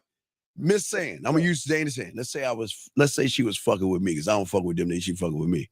And she's like, oh, Steve, I had such a long day. Right? Okay, let's just say that, right? It can be a year, Zag. It can be 6 months. It can be 3 years. When I hear this, I already know how to fucking solve it. I already know what to do. And what's gonna fuck her up is like, I've never been around anyone who actually listens to what I've got to say. See, most guys listen to fuck. We don't do that to fuck. We show them why they should fuck us because of how we live. We listen to their body. There's things to listen to. Her body, her moans, her breathing, her emotions. All those things are different things to listen to that draws them into us because we pay attention. Zag, you got it, my brother. And thank you, Miss Sam, for me using you. You bring up Deborah Wynn at 812. And I'm going to respond to what you said, Steve, but I'm going to tie it into what she said. All right. And don't worry, I got Deborah Wynn. No, I got Deborah. I know. I just told him I got his thing. Let's see, 812, Deborah, 812. Right Deborah here. Wynn. Okay, yeah, because I was talking about how I wasn't calling. I said when it comes to what women truly want, it's very simplistic, but women aren't simplistic. There's actually complexities and nuances to women. So when you was talking about what you were just talking about just now, and what she's saying, right, like being called a complex creature. See, women have the ability to reason and logic just like men do. The fundamental difference between most women and men is women just than men do. So when I talk about women being when I talk about complexities in women, I'm talking about all the different emotions they go through. You know what I'm saying? All the different. A lot of guys don't know how to navigate dealing with women and their emotions. They don't know how to navigate it. And what guys try and do, they try and be everything for the woman. They try and hit on everything that she wants, desires, and needs, right? Thinking that, I got to do these things to win her over and to keep her in pocket. And sometimes you have to tell women no. Sometimes you have to provide instructions for women, right? Because you got to rein in their chaos and bring order to their chaotic world. So I like to say this, Steve, appealing to a woman's feminine sensibilities. Yes. Right? Yeah, yes. Because women have all these little concerns and worries. And the fact that they got to share you, they're definitely going to have some concerns and worries. So when it comes to mitigating a woman's emotions, you got to appeal to her sensibilities, but not in a simpish way or a way where you're following a woman, but where you understand that you are dealing with an emotional creature and you have to understand how to navigate that, because if you don't have any type of leadership or structure to it, you can fuck it up. Caller, let me ask you a question. A guy said it has a text message right here, and I want to show you what the difference is. The woman says, "You want me to." That's the text message. What are you going to say to that message? So you want me to? shit. I mean, Steve, you know, I need a little No. context. No. This is what I'm talking about. This is, hey, gentlemen, we're trying to show you when you're the guy and you know how to fuck, there is nothing a woman can say that you can't flip and put it to your advantage. So just try. I'm just giving you a prime example. Oh, okay. The woman is saying, you want me to. That's the guy's asking the question because he got a text message from a woman, but he won't tell us what he said, but it doesn't matter. She says, you want me to. So she says, you want me to. So what are you going to say to her? What would your reply be? Not only do I want you to, I am, oh shit. Nah, see, now see, you're trying to be poetic, and see, that's where you're going to stumble, because that's not Well, you. I was trying to build it. You can't. Right. You can't. So I'll throw it at Zag. I'll let Zag go first, and I'll go second. But listen to the difference by what we say. Zag, she said. Wait. Give me the setup. Okay, go ahead. But the woman, no, we don't know. He won't. He didn't post what he said to her. I'll go first, Zag. Okay. If a woman sends me, you want me to? No, I don't want you to do anything that you don't want to do, because I'm not here to force you, manipulate you, or want you to do something. I don't want you to want me. I am here to be a need. I'm here to all three trusts in one. You motherfucking right. You motherfucking right, because I don't want you to do a motherfucking thing. I want covered all three of her trust levels in that one. You motherfucking right, motherfucker. That's the game. That's what I'm saying. What I'm saying is, when you're the guy, there is nothing a woman can say to myself and Zag that we can't flip it, a Zag, and warm their fucking hearts and be like, oh, Zag, you got it though, Zag. Yeah, I don't be like to you. So if a woman says, so you want me to? Baby girl, I don't want anything from you. Exactly. All I'm here to do is provide a service. Because I'm not on the receiving end, I'm the giver. Exactly. Women are receivers, men are givers. So if a woman is the receiver, why would I want something from her? Right. You see what I'm saying? So caller. So let's say I got her playing with her pussy. You don't think I ain't gonna remember this fucking line right here? Why I get her to play with her pussy? Oh, wait. Let me get this straight. Who the fuck do you think you are asking me, do I want, when you know you need this dick right now? Tell me whose dick this is. See how I did that? I can take that. And then watch this. She like, oh, he listened. No, wait. Right. Now, let's see. I'm face to face with her. Right. And I could be right in her ear. You know what I was about to do? But, oh, wait. I forgot. You asked if I wanted to do that. You know I don't do anything. You got to tell me you need this. Show me how bad you need this, because I don't want anything that you don't want. And I don't want anything. You see what I'm saying? Now you see, caller. So that means, let me show you what Zag and I. So that means the moment the statement is made, Zag and I can use that while we get her to play with her pussy. We can do that to make her laugh, smile, think, blush. We can do that face to face. We can do that while we're taking her clothes off and kissing her, Zag, or fucking her. Zag. And this is where, put that back up real quick. Yes, sir. What he just said, this is where becoming an attentive listener. Yeah. So it's not just you listening with your ears, you listen with your eyes. Yes. Right. Exactly. So we talk about text messages. This is where becoming an attentive listener, because what you do is you take the woman's words. Yes. And then you flip it. Yes. And you repackage it and you send it back to her in a whole different way, right? Where it entices her, it grabs her attention, right? It tickles her emotions a little bit. Mm-hmm. And that's what we talk about being witty, right? Like a lot of times women will say, this is why we'll say shit, bro, what that chick said to you was an alley-oop. Bro, you could have took what she said and you could have flipped it and got into the type of conversation you really want to get into. See, a desperate person is just going to say yes. That's all you're going to say. Yeah, I want it. Yeah, I want it. That's why they know. Right. That's what they know. But a motherfucker. Because they know you ain't got the sexual energy. Right. To be able to eat.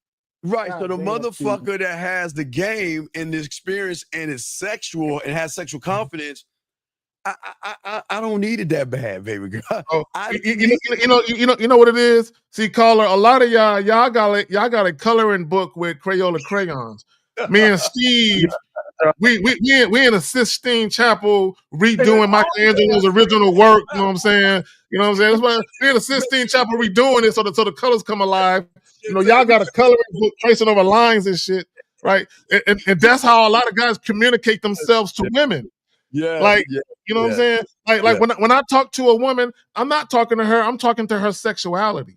Yeah, I'm talking to the side of her that she's hiding from people, right? Yeah, the side of her that it's kind of like the difference between a stripper's stage name and her real name. Like if I'm talking to a stripper, tell me your real name. I don't want to hear your stage name. See, the woman that says "I want you to" him is the same woman that's going to say "Can I" to us. It's a difference. Can I come over? Can I see you? Can you go live with me right now? Can I hear your voice? Can you say something sexy to you? It's her leading almost. No. She's not. She's requesting because she knows that we're the only ones that can soothe that pussy between her ears. Right. Yeah. So caller, you do know a woman's orgasm begins mentally, right? It's always. I've God bless her. I always Yes, thought sir. I always thought it was just a physical thing, man. No. Okay, so let me explain. Let me break it down. If a woman is uncomfortable in any way, if she's having, because women will have sex and be in their head about shit, right? Yes. But if a woman is uncomfortable in any way while she's having sex, that's gonna severely hamper her ability to enjoy it and climax. You do know that, right?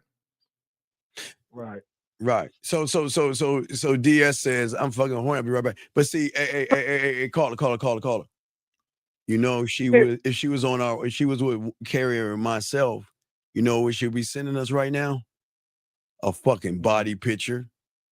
Her sticking her fucking tongue out or something. Giving her, hey, she wouldn't even have to say she horny. She would just send us a message and let us know that, hey, look, this pussy is wet. I need to bust this nut. What's up? Or she'll record this. Sure. Be smacking a pussy. Right.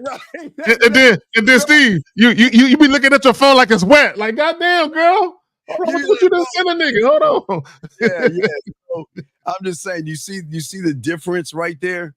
Is that when they get around that real one, they can get around and then, hey, guess what? It could be, hey, yo, D, hey, check this out. Look, I'm on my show right now. Look, I'll be off in a few hours. What I want you to do is go and get that pussy ready for me. Go and take that shower. Make sure you have, don't even wear any panties. Just wear a t-shirt and allow me to get that motherfucker off you. Okay, baby? I'll be all right. So I'm going to go ahead and finish this up. All right. Go ahead and pat that. Hey, Zach, go ahead and pat that pussy for me. Let me hear where to get. But if you got a nickname for it, hold on, Steve. Hold on. Hey. Go ahead and pat Amethyst for me. Go ahead and pat Amethyst. Amethyst. Go ahead and pat Amethyst. This bitch said Amethyst. Amethyst. Go ahead and pet Amethyst. And she gonna be like, Amethyst is waiting for you, Daddy. They'll start calling you Daddy. He went on the purple side. That man said he said, I'll never call him an Amethyst. That's that. I'm talking about a pussy, nigga. I'm being facetious and shit. Hey, ladies, you know it ain't mine. I never call no Amethyst. I'm being facetious. And shit. Yeah, I know, but I'm just saying. Because you see the difference. But Steve, listen, y'all are making me understand too. A lot of areas where I went wrong, where you can't be the same voice yelling and being emotional. No. Because you're bringing real quick, caller. Remember earlier when I was talking about as a man, you bring order to her chaos. Women are chaotic by nature because they're emotional. So if you're yelling and being all emotional, what are you bringing to her instead of order? What are you bringing? A bitch ass nigga. Right. You're bringing chaos. This is why a lot of women have issues with dudes. Because dudes are matching their energy by arguing with them, and you're bringing chaos to add on top of her chaos. There's no order within a relationship. This is why women say, I need a man who can consistently be a man. What they're really saying is, I need a man who can bring order to my shit. I'm tired of these chaotic, toxic relationships. because I'm dealing with bitch ass guys who act like me. But go ahead. No, I'll call it. Let me show. I want to show you something. Let me grab it and upload it so you can see it. But while we talk to you, we'll break it down. But I need you to understand this because see, you don't understand. Like you say, you were talking about your voice, right? How your tonality, right? Right. How I used to. I'm speaking for me. How I used to yell and be all emotional No. crash out. Yeah. Let me see if I'm trying to grab. The first time you get emotional and yell at a woman, she loses respect for you instantly. Now, yeah, she still might respect you to a degree, but when she see that you can fly off the handle over some goofy shit, she can never look at you like the man she need to be looking at you like. Yeah, I need to hold on, caller. I want to show you. God damn it! I'm gonna show you. If you look at if a woman would peel back my mind and Zag's mind when it comes to sex, right? Okay, and tonality, right? I'm gonna show you this photo right here, dog. Let me show you this. This is what you should be. Now, right now, you won't be this, but what I'm saying is that we're so cold that a woman will never experience the same thing because if you're looking right now, that's what is that, a 64, 84 track machine, a mixer, a soundboard. So what we're saying is that we're never gonna fuck them the same way because we can change the button. There's so many frequencies. Yeah, exactly. Because we could turn. Listen. We could turn up the freaky, bring down the kinky, turn up the nasty, bring down the dirty, and remix that, and throw a little romance on top of there, a little sensuality, some passion. Yeah, a little bit of that. Speaking a little bit on there. Yeah, but also with track, that's why we call our culinary school because we always add flavor. You got to be able to add flavor to shit. I'm saying I want a woman to read my shit and smile. I want her to reread it and be like, "Damn, who the fuck is this guy? How does he know he always says the right thing? Like no matter what I say to him, his reply is always a little it's bit always on point. Like it's caller. That's some real shit. And I told a story of how I had a chick. She said, I don't know if you're lying to me or running game, but I like it. Don't stop. Because she liked the way I was making her feel. And to Steve's point, as far as she felt like everything you're doing, everything you're saying is just on point. The way you're fucking me, the way you're talking to me, everything about you. I don't know if you're a liar, if you're just pretending to be this person that I'm falling for. But it meant so much to her for me to not stop. She literally told me to my face, I don't know if you're lying or pretending, but don't stop. I like it. Yeah, right. This is what she tells me. Right. So what happens is when women get that feeling, when the momentum of attraction starts to pick up and they start to fall for you harder and harder and harder. Yes. A lot of times they be hoping, I hope he don't fuck this up for me. Right? They don't be thinking about you, Steve. They be like, I hope he don't fuck this up for me. I'm on cloud 9 with this nigga right now. I hope he don't fuck this up. But what happens, Steve? Most guys do what? Fuck it up. Fuck it up. All right, call it. So you good, brother? Hey, that's an hour worth of game, man. Dude, y'all the best, man. All right. Appreciate you. All right, we'll throw you back in. Any other questions? Let us know, brother. We'll throw you back in. Okay, brother? All right, respect to you. Respect. That was an awesome call. Guys, lines are open if you guys have a question. And we do have a question that we have to get to that we didn't get to right here. Let me see. Wait. Let's go here. Wait. Let's get here. He says, does it ever go from no to yes just as fast? The only time, well, no. I would say it would go from a playful no to a yes. Because you'll have some times where a woman might be talking to you and you might be like, oh, girl, look at this. Come here. Let me see. I don't know why you think it's that easy to get this. You know, you can't even handle all of this. Right. So she might be playful, right? Because, she just want the lion. She want the lion to come out. She wants you to she wants you to she want the lion to come out, right? But if it's a no, Guys, if a woman is not sexually attracted to you, I'm out. It will never be yes. You can never convince a woman to be sexually attracted to you. So let me say this, Steve. Let me say this real quick, and I'll pass it to you. You can negotiate sex, but you cannot negotiate true sexual desire. Okay, you cannot.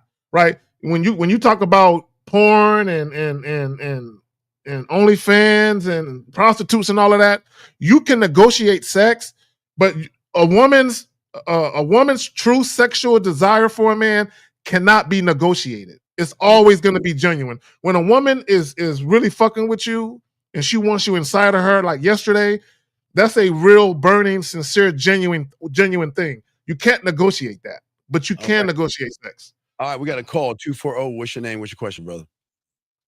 Hey, my name Matthew, 23. Yes, sir. What's up? Okay, so first of all, I do want to say I am a virgin to start off, and second of all, I just kind of feel like that, in my opinion, I know it's gonna sound like some loser ass shit. No, stop. Wait. Stop. Okay, two things. No one gives a fuck that you're a virgin, and stop downing yourself. Okay, you're already you're already behind the 8 ball right now. You've already said 2 negative things, and the third thing is you got to fix your alarm, your alarm on your fire alarm. Okay, but go ahead. What's your question, buddy? What's up? Just ask your question. You don't need to give it. What's the question? What's up? I was gonna say, like, okay, so I don't really have much experience with like women. Yes. So I kind of like sometimes I be just like really feeling like I'm just competing with other dudes with experience. No. Shout out. Thank you, brother, from Puerto Rico. No, brother, listen to me. Thank you, Jeff. Yeah, thank you, Jeff. Appreciate you, Jeff. But listen, brother, listen to me. Zag doesn't compete with nobody but Zag. I only compete with me. I don't give a fuck about another caller. Listen to me, caller. I don't give a fuck about the next man. I don't. And I'm never going to compete. Listen, I'm only going to present myself. I'm not going to compete. But caller, here's the thing you don't understand. We all were, Zag and I were virgins at one time, just like you. And guess what, caller? I still didn't compete when I was a fucking virgin. Wait, hold on. Caller. Let me tell you something. The very first time I had sex, there was this chick. Now she didn't know it was my first time. You know, I did show up and show out. You know what I'm saying? I put in some work. She didn't know. But that's besides the point. My point is there were other guys that was trying to have sex with her. Although she was the first chick I had sex with, I never gave a fuck. She called me one day and she said, there's a guy that I seen you with who was at my house trying to get in. Because he was trying to get in the fuck. Right? So my point is this, is I don't care what other guys do. They ain't me. I'm unique. I'm one of a kind. You know what I'm saying? So why would I compete with guys who ain't me? Like, you know, I don't think nobody's better than me. So if you're competing with other men, you must think men are better than you. Right. Why do you feel you're competing with other big guys? Why do you feel like you're competing with other men, buddy? What's going on? Well, I said, well, y'all just said something before I called. He said, well, she's not sexually attracted to you. Then obviously you can't negotiate that. And see, my thing is that is true. And that's what I just felt like. I feel like if I get a number and I try to talk to her and shit like that. Okay, no. Okay, so right there. Okay, hold on. You said something, and I want you to think about what I'm about to say. You said if I get her number and try and talk to her or something. So let's back up. Let's back all the way up. So when you very first approach a woman, the last thing you need to be thinking about is exchanging contact information. Don't be thinking about numbers. Don't be thinking about none of that shit. And what I mean by that is this. You guys, y'all need to learn how to stay present in the moment. Don't think about 15 minutes from now. Don't think about tomorrow. Just stay present in the moment and make sure that you execute and you say what needs to be said to get the job done. So my point in saying all that is to say this to you.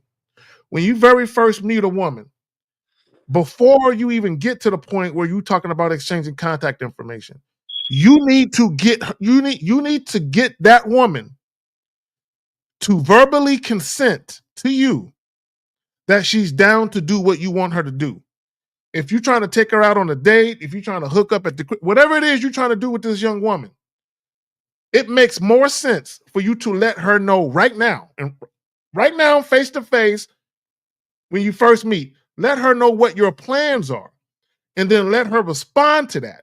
If she says, yes, I'm interested, now it makes sense to exchange contact information. What you guys be doing, y'all walk up on chicks, y'all say a whole lot of nothing. Y'all get the woman's number, you get on the phone or you text, and you say a whole lot of nothing. And y'all end up texting multiple times or having multiple phone conversations before you even get to the point of what you really want to do. But go ahead, Steve. All right, caller. So here's and how old are you? 23, young man? Yeah, 23. Okay, it's cool. So let me explain something. And then you being a virgin is cool. It's no big deal. I'm gonna tell you what the problem is. It's not you being a virgin. The problem is you ain't doing shit to get any pussy. And let me explain what I mean. So I had to do this myself, okay? So, but this is why I always tell you, you got to prepare yourself for the moment before it even happens. You don't have your look at you got your alarm beeping. You haven't fixed that battery for God damn. Change that battery in there. You got to fix your house up or your apartment. Do you live by yourself? Yeah. Okay. You gotta fix your crib up to be a sexual amusement park. And on top of that, you gotta what I don't understand is how is it y'all don't work on ways to kiss women? You don't work on ways to undress them. You don't work on ways to say that you don't do any of these things. That's why you feel that you're competing because you're not creating. You're too busy running behind everybody else. For myself and Carrie, because we these motherfuckers, at the end of the day, man, we always working on our mouthpiece, the way we can eat pussy, the way we can address them, the way we can talk to them, the way we can move. We're working on that constantly. But see, you're not doing anything except worrying about other guys when you should be working on your fucking self. So why aren't you doing that? Yeah, that was a good question. Right. So guess what? It's okay. But it's a question that you need to ask because you're too busy focusing on everything else. I know you want some pussy and I know you want sex, and that's okay, young man. But ask yourself the question, what have I created to show her that she's worthy of my dick? And you haven't created anything. That's why I call it 5-play. Because I don't do 4-play. The way I show guys how to eat pussy, totally different. My kissing 101, totally different. Dirty talk, totally different. Fucking 101, totally different. I do things different, dog. And Zach does his thing different. You know what I mean? We're different because we create things. You guys wait for moments to happen. And I don't understand why you don't take the time to say that how am I going to kiss a woman? If a woman walks in my door, how am I going to? I'll give you a simple one.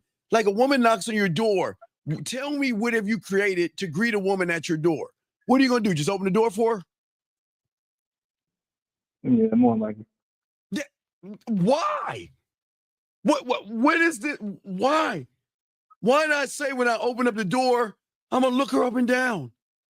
And I'm going to smile. And with my right arm, I'm going to bring her into me and give her a hug. And while I'm in her ear, I'm going to tell her how good she look, how sexy she look. I'm going to take a step back, grab her other arm, and I'm going to twirl her around so she can see me looking at her ass and titties. Then I'm going to turn around, grab her arm, walk her into my motherfucking door like I always do. And I'm going to say, oh, yeah, almost forgot.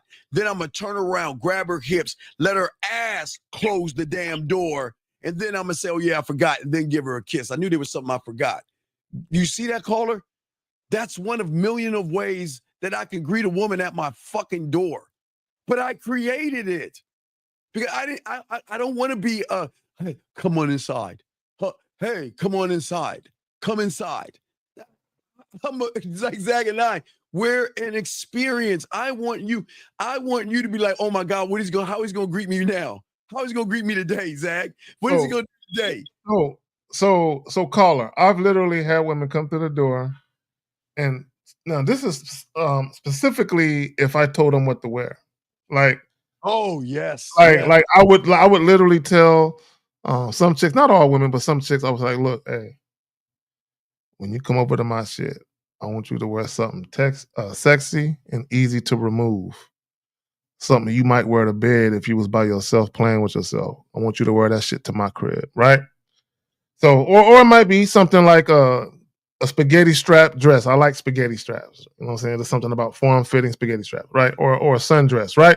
The point I'm making with that is when they would come over, I would hit them with the pirouette. Let me see what you're working with, right? And definitely address what I'm seeing and let her know that I like what the fuck I'm seeing. But also, Steve, what's wrong with holding her hand and leading her where you want her to sit down at? You grab her by the hand. Shout out to 50. Interlock fingers, Steve. Yes. You interlock fingers with her, and you walk her over to the place where you're going to sit her down at. You know what I'm saying? It's like Steve was saying. It's the experience. Yeah. It's the experience. Wait, I got it. Where's my fucking man? It's like you're creating, because even this is what guys got to understand when you talk about intimacy and passion and things of this nature. Right? You can create that type of environment. It's not just you saying shit or verbalizing shit to convey those messages to women. You can create that type of environment. Now, caller, watch this. Caller, watch how cold it is. Caller, I'm going to take what Zach just said, and I'm going to put my fucking flavor on that. Okay? Zach said, I want you to wear that little joint kind of loose and unfitting, right? So after I push her ass up against that door, Zag, and give her that kiss. Now watch this, caller. I'm gonna show you because I always got the mannequin because I'm gonna be doing this in school. I'm gonna do this with the whole body, guys, but I'm gonna give you all an example. So caller, remember whatever I think, I can do it in voice message, text message, I can do it in video, I can do it while she's masturbating, or I can do it in 2D, 3D, or 4D, okay? Morse code, smoke signal, carrier pigeon. Exactly. So here's the now here's the thing. Now, I just pushed her ass up against the door, just gave her a kiss. Now watch this, caller. Now, what I'm gonna do, now I'm gonna show you. Off the rip, what I'm gonna do, okay, this is a man because I all look messed up. So I'm gonna show you what I'm gonna do. So what I'm gonna do, because I love doing this. Now, caller, I want y'all to do that. Y'all can feel the sensation. Caller, remember, you're my thumb. I can go the front of the thumb, the back of the thumb, or the side, but I always like to do the side of the thumb, right? Now, after I give her a kiss, right, what I'm going to do, I love to do this. What I'm going to do is I'm going to do a swipe up from her cheek up to her ear. Now, I'm going to swipe up. I'm going to take my fingers, right? I'm going to go underneath her. I'm going to go underneath her neck, and I'm going to swipe up and come around and move her hair out of the way. And then I'm going to get in her motherfucking ear and say, you know what? There's a problem with what you're doing right now. She's going to be like, well, what do you mean? This is what you asked for. No, that's not the problem. The problem is, am I going to address you with my lips and my tongue or my teeth? How am I going to address you right now? And I'm just trying to figure out what I want to do. Now, caller, think about that little thing. That's going to make her fucking melt. And I just came up with that. But that's going to make her melt. You want to know why, caller? Because the average motherfucker don't do that shit. And let me also say this. And this is what guys got to understand. When we talk about hitting the bottom mentally, when you move like that, there's an array of emotions and feelings that you're touching when it comes to women, right? Because it's almost like you're giving them this visual sexual odyssey, right? That's about to unfold right in front of them, right? So it's not just the actual act of sticking a dick in a hole and fucking no. It's the whole experience. It's the before the touching, the during the touching, after the touching, and everything surrounding it. Now, caller, I'm going to say something. Now, this is not gay, no homo, but I want you to do this, okay, caller? I want you to understand. Now, caller, this is a thought. Now, caller, what I want you to do, take your finger, okay? Okay, take your finger. No, I'm not joking. Listen. Okay, go under the back of your ear, right? You see, right? I want y'all to take your finger behind your earlobe, behind the earlobe, because that's an erogenous zone spot that y'all know about. But go behind her earlobe and go all the way down your neck. And I just want you to feel that. You don't tell me you're doing it. Just, from the back of her earlobe all the way down your neck. Feel that. Now think about that feeling, which she's gonna feel when I put my fingers around, come around her ear, down her earlobe, and slide down her neck with my right hand. But then my left hand is gonna go from her knee all the way up her thigh, around her back at the same time. and then I'm gonna be talking shit to her at the same time. And call her. That's just one Zach of many moves that we. And remember, caller, if I'm doing that, remember I can text it, voicemail, video. If she's playing with her pussy, I can tell her exactly what I'm doing to her body. So every move that Zach and I are talking about and creating, do you see how experienced motherfuckers think? We just don't think in the term of open the door and leaning in and kissing them and just licking on some pussy. We want to give them the why they got to go after this dick. And I promise you, like Zach was saying about the outfit and what I was showing you about the kiss and whispering shit in her ear, they will say, you know what? I see why he talk about diamond dick. I see why he's so arrogant. I see why he doesn't run behind my pussy. Because I've never met a man to touch me this way. And Zach, we could use our words. We don't even need to touch them for them to feel that shit. Dog, Zach, you got it, man. Before they even come to the house. You know what I'm saying? It's called prepping the pussy. You gotta prep the pussy. You gotta prep the pussy. See, guys think foreplay is all about sitting there on the couch. Hold on, still. I gotta use the old word. You're necking. You're getting fresh with her, right? Right. You think doing that shit on the couch for a couple minutes, and then eventually you're gonna wisp her away. You know what I'm saying? Across the threshold of your bedroom and toss her on the mattress while she bounces in the air and giggles. Right? No, foreplay begins long before you physically are in each other's presence. You know what I'm saying? It can begin with the text. It could begin with a phone call. And doing that, a FaceTime even, for you guys that do the FaceTime joints, right? Foreplay can begin with that, where by the time the woman come over, she already dripping. She taking her panties off like this. Can I put these on somewhere? Because she already just wet, dripping with anticipation. Literally and figuratively. Dripping with anticipation. Now, but see, call it now. If you know those things that we just talked about, where's the competition at, bro? Think about that, young man. Where the fuck is the competition at? Most guys are not attentive. Most guys are not attentive lovers at all. Period. Yeah. Most guys would even call like you. Most guys wouldn't even know, wouldn't even think or like they just open the door. But we just made opening the door a fucking experience, dog, that she'll never have with anybody else except the ones that are gamed up. Okay, brother? Okay, I got one more question. Sure. What's your other question, buddy? What's up? Okay, my thing is how do you see yourself like sexually if you never like been in that position? Caller. Okay. Hey, Zach, Okay. and go ahead, Zach. Go ahead, Zach. Go ahead. So this is the guy that didn't have sex yet before, right? Yeah, we all were virgins. Okay, so before I had sex for the first time, I was not scared of sex, right? I'm sure you've watched porn, right? Porn was not as prevalent today as it, you know what I'm saying? I mean, porn was not as prevalent back then as it is today, right? So we did our little VHS tapes and all that other bullshit. But my point is this: is I had seen a little bit of shit. So and like most young dudes, you probably beat off. So you know what it feel like to bust a nut, right? All that type of shit, right?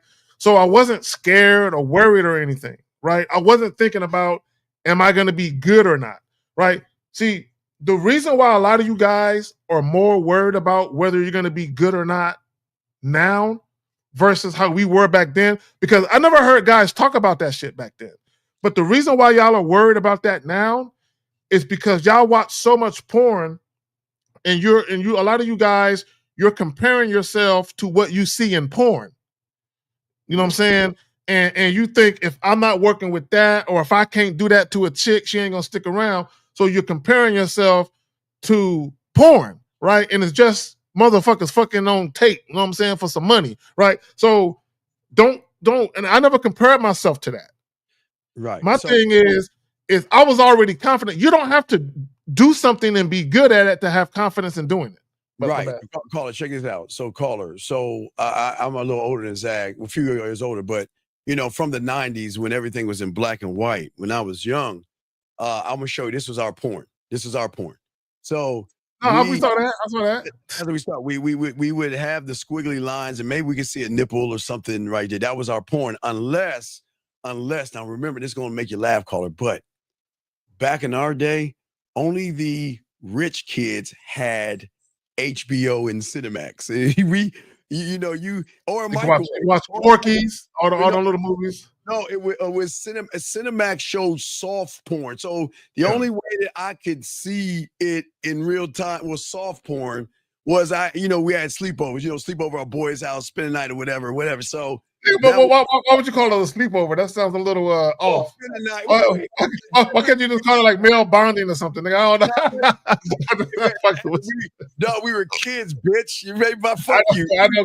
That's my mom. Can I sleep over or spend the night at his house? Because they had the Cinemax, man. We could when it was late at night, we could watch soft porn and stuff. But watching it didn't do anything. It just made me realize, because I learned the game at 9, that in order to be that guy, I had to create the environment. Steve, what's that French one called? Emmanuel? Is that the softcore joint, the French chick? Yeah. Well, I know. What was it? Spawn? What was that? What was the guy? Serpent? The guy, the monster. Where I saw some titties and shit. Was it the serpent? The guy in the swamp thing? I think it was Swamp Thing. You talking about like Toxic Avenger or? It was this woman always in there taking off her fucking shirt. I forgot the fucking name. I don't know, but I'm saying that. I'm just saying that. Porky's, Revenge of the Nerds. They all had little shit in there. So what I'm saying to you is that you can still create it. You're 23 right now. You've got to create the environment to be prepared for the moment a woman is ready to come over. What did they say, Zach? You don't be ready. Don't be ready so you don't got to get ready. Or stay ready so you don't got to get ready. Yeah, you see what I'm saying, big dog? Yeah, always be. So caller, here's the thing. This is what I want you to understand. And how old are you again, brother? 23. Okay, so this is what you need to understand. There's a lot of people your age, both men and women. They may have had more sex than you, but they're still inexperienced. A lot of people think having a lot of sex makes you an experienced lover. No, it doesn't. You just had a lot of sex. There are a lot of guys who have had sex with a lot of chicks but don't know how to fuck. Right. A lot of guys who have, and this is why women don't stick around. Because caller, there are guys, they call our shows and they brag about how they slept with 100 women. Oh, really? You slept with 100 chicks? Where they at now? Right? If you was that dude, ain't none of them stuck around? Ain't none of them trying to holler at you? Right? So what guys don't understand is if you're the type of guy where you're sleeping with a lot of women, but none of them sticking around, that means there's something about you that women really don't like. It could be the sex, or it could be some other shit that ain't got nothing to do with sex. So does that make any other questions you got, big dog? No, that's it. All right, so you got this, brother. Don't beat yourself up, dog. You just got to learn this game. That's why we're here to teach you, young man. But it was a great call, okay, buddy? And it's okay. Listen, it's okay to be a virgin. It's okay. You just got to learn yourself, okay, buddy? All right, thank you. All right, you got. Stop being scared. Stop being scared. Yeah, go get a 9-volt battery and fix that fire thing. Because women, that's a turnoff, okay? Exactly. All right, fix that joint. Okay, caller, good call. Okay, guys. All right, so getting back to the show, which we ain't gonna be on for too much longer. Zach, getting back to, and guys, I forgot the question. There's another question. Question right here is, could you say the reason that women think they need money is that we guys can't feel the void in their life, so they find no. All right, okay. DW. It is very important that you have got to stop and wake up from the cult that you're in. You are not getting any pussy and you don't know women. So for you to say this stuff that you're saying, it doesn't make any sense. Why would you say that, man? So it doesn't fucking make any sense, man. What? This is crazy. Okay, so this is what I would say. Okay, so let's read this question. Could you say that the reason that women think they need, first of all, women don't need a man's money. Guys, this is what you guys have to understand. A good number of women out here, they make just as much money, if not more, than some of the men that they date. Okay, listen to me. Again, I'm going to say it one more time. Most women out here make just as much money, if not more, than the men that they deal with or date. Women are not worried about your money like that. Now, you do have some women out here that are maybe really lazy. Maybe they want a particular lifestyle and they would rather spend your money than theirs. Now, on the flip side of that, this is what guys have to understand. And this is why I say I don't want nothing from women. Okay, this is what I want guys to understand: the mentality or the psyche of a person who wants something from someone. If you want something from someone, that implies that they have something you yourself don't have that you want access to it. So if you want that thing that they have, they can name their price for you to have access to it. So it ain't no different than a car. He's selling his car. He knows you want a car real bad. He can name his price. He can blow up the price. It's worth 5,000. He's trying to sell you the car for 10 because you need one real bad. He can name his price. So what happens is when women deal with you and they know you a lame dude and they know you ain't got no game to you and they don't want your dick, but they're being an opportunistic female at the moment, they might say, he seems like a generous guy. Let me see what I can get out the situation. But go ahead, see. Nah, it's it. Absolutely. Yeah, I just we got y'all can ask questions. We got y'all, but yeah, this doesn't the math doesn't math in that young man, and this is why you're always going to have problems with women. You're creating. It's just like he's creating a problem that's not even there, and this is why when you get around women, because you got it in your head for some reason, Zag, that women need your money or something. Yeah. This is going to mess your thinking up because the people on the internet are fucking guys. These guys are fucking y'all over by not giving you the proper game, man. Y'all guys looking at women the wrong way. You got it, Zach. I'm sorry. You got it. Well, not only that, do y'all think women get on the internet and complain about the guys that they are sexually attracted to? You think that's who they're really complaining about? Look, let me tell y'all something. I'm gonna tell y'all something. Some of you guys, this is gonna hurt your feelings, but I gotta put it this way. I got to put it this way so it makes sense to you. You're gonna encounter some women where you're sexual right away, and they're gonna be offended. And the reason they're gonna be offended is not because they don't like sex, because they don't believe you're the type of guy who deserves to get pussy that quick. So how dare you come at them with that request? Because they don't look at you as that guy, right? And a lot of times the reason why, and here's the funny part, there's times a woman cannot be sexually attracted to you per se, but she's not necessarily offended that you came at her with that energy because she can kind of see how women might fuck with you. You're just not her cup of tea. Yeah. But when you're dealing with a woman and she like, who the fuck would give this nigga some pussy? And you're talking to her about fucking her. She like, how dare he think he can get this pussy from me? So this is why some women will get offended, guys. I'm just letting you know. Yeah, absolutely. So, guys, last round of questions, guys. If you have any questions, go ahead and put a Q. We'd love to hear from you. We're about to wrap this joint up because we got OG Reacts tomorrow. Fifth won't be able to be on tomorrow, but Zach and I are gonna hold it down. But guys, if y'all have a last round of questions, go ahead and ask or call in. We got you covered. But Zach, this is important, man, because I there's nothing wrong with guys having sexual desires, Zach, but it's so important to know that when are y'all going to desire yourself more than you desire pussy? That's the $1 million question. I just never understood why someone would place value on something outside of themselves. Yeah. There you go. At what cost? And here's the thing again.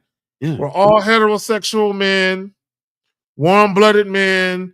We enjoy attractive women. We enjoy doing all the nasty, freaky, naughty stuff that we do We all like it, or some of us are hoping to like it one day. Shout out to the last caller, right? Yes. But in the midst of enjoying women, at what cost? Right? What's the cost? You know what I'm saying? So when we talk about what's the cost, again, women, they want relationships. Okay, they want sex, they want all that shit too. But here's the thing, Steve. Why would a woman want to give that to you? Why would a woman want to take off her clothes, lay down on the bed, and let you into her? Why would she want you? Why would she let you do it? Right? Right. And you got to ask her why would she? What about you? Out of all of the other guys that are throwing dicks at her like snowballs in the Colorado mountains, right? Why would she say, okay, out of all the guys that's throwing dick to me, let me pick your dick out of the pile? Yours. I'll take yours. Why would she pick your dick out of the pile? Why would she? Shout out to Manny. Manny has a question. Why do they get offended? Manny. Very easy. And before I throw to Zach. All right, very easy, young man. Listen. Manny, I assume when we say Manny's black or Spanish? He said the road runner. He's probably out there in Arizona or New Mexico or something. No, well, maybe he's Spanish. Manny, are you black or Spanish? Regardless. Okay, I'll explain why. Okay, explain. Okay. Manny, wouldn't it offend if you were black, Manny? Would it offend you if someone walked up to you and said, hey, if you were black, hey, I was looking for some watermelon. Do you know where I can go buy some? Or I wanted some grape soda. Or I was looking for a place with some hot sauce. Do you know I can find some? Or if you hold on, wait a second. Or if you were Spanish, they walk up to you, you know what? I need my grass cut. Do you know a place where I can find someone to cut my grass? Or I want some authentic Mexican food. So what I'm saying to you is the reason why they get offended is because you guys make them feel like they're sluts and whores. Now, listen, please understand, because I throw it in before I throw to Zag. They can be whorish, Zag, and they can be slutty. But you guys are walking up to women that, hey, Zag, I they listen to affirmations. I'm pretty, I'm beautiful, and I'm special, right? right? And they go out into the world and they wear what they want to wear, Zach, because it's their right to wear a fucking old maid's dress or something tight and loose or whatever. Yeah. And then say, I don't understand. What did I do or say to make you think that I'm easy to fuck? That's why they get offended, because you guys walk up to them and say, hey, slut, bitch ass whore, I don't even need to know your name or know you. Why don't you take your dirty, slutty, filthy ass, come back to my place, let me fuck the shit out of you and send you on your way. That's what Zach, that's what they say. And they don't understand that. When you guys walk up to women and be like, hey, I don't know, let's fuck. Hey, why don't you come back to my place, let's fuck. She's saying, wait a second. Yeah. So go ahead, Zach. You got it, man. Well, so this is what I would say about a lot of guys. A lot of guys don't know how to read the room. Meaning, and I talk about this all the time. A lot of guys, y'all have horrible timing. Yes. Man, so this is what you have to understand. It's kind of like if you're gonna sell somebody something, and I'm not trying to use the analogy of selling yourself to women. I'm just using a parallel. If you're gonna sell somebody something, right, it makes sense that you get them to the mindset of being sold to. You have to get people to the mindset of being propositioned to. So what I mean by that is this. If you're sexually interested in a woman, do you even know how to not only create or cultivate that type of environment during the course of a conversation where that type of energy makes sense? You know what I'm saying? As far as like really getting into the sex talk. Because what a lot of guys do is y'all just be talking to women and she'll smile and you be like, you want to suck my dick? She'll like, what? How? I don't understand. I just don't understand how y'all guys assume. I'm sorry, go ahead, Zach. I don't understand. No, but that's how they be, Steve. They'll just say shit and you haven't cultivated the situation where saying that makes sense. So I said all that to say this: if you're going to like, so I use another example. Nigga, you were lying. I'm sorry, Zach. What happened? Nigga. I thought you know, this the guy, Zach, this guy on the Lucario show that called in and said, hey, Lucario, guys, your question. You know, my girl, I got a girl, and I tell girls I like to see them fuck other people. But then when they show me they're fucking other people, I feel insecure. Fuck out of here. This shit. And he think he ain't lying. Why would you want to see your girl? I mean, do you want to see another dick? No. He say he gets off on that voyeurism, I guess. But but he gets off on seeing his chick get dicked down by other dudes. Is that what he's doing? I don't know, but he says when he watches the videos, he feels insecure. Because he probably feels insecure because the chick is getting fucked better by the other guy. Anyway, yeah. Look, guys, look. Let me tell. Hold on, real quick. See, let me say this. Yeah, guys, you got here, GB. We'll get you next, GB. Go ahead, Zach. Some of y'all are not ready for the lifestyle choices you're making. Okay, let me say that shit again. And this is a PSA and this is a warning. Some of you guys, you're not ready for the lifestyle choices you're making. The whole poly shit, fucking sex, what do you call it? What's that shit called? Sex. I can't think. The sex parties. I can't even think what I want to say. All these sex parties and all this. Are y'all sure? Zach, listen, look at that. How you gonna say that when you're the insecure bitch, dog? Anyway, let me get back to this guy who actually has a fucking real question to ask. GB says, how do you interact with a woman you're digging with? See, okay, GB, I don't think, okay, GB, listen, this is gonna sound some real narcissistic shit I'm about to say. And I'm not, hey, and like Kevin can say, sorry, but not so sorry, motherfucker. Hey, GB. We don't dig them. They dig us, motherfucker. Yeah, how can you be digging a chick who ain't did nothing? How do y'all dig motherfuckers? How do y'all dig chicks who haven't done anything? Right, they haven't done anything. They would if I can't like a woman. I don't know her well enough to like her yet. Yeah, what has she done to dig, what dog? What has she done other than look cute? Right. So the fact that you're digging her is to say that says a lot about you, GB, with all due respect. Guys, when you're him, you're the sun, and they revolve around your motherfucking ass. You don't understand. Listen, the question is, why don't you dig yourself? Steve. Okay, so Steve, I'm glad you said that. Segues into me saying this. Steve, I know who I am. God damn it. I already know who I am. So why would I be concerned about saying the wrong thing to her or saying too much when I know who I am? Right. What she need to be concerned about is not fucking up this gift that's right in front of her. Because I might not be here that long.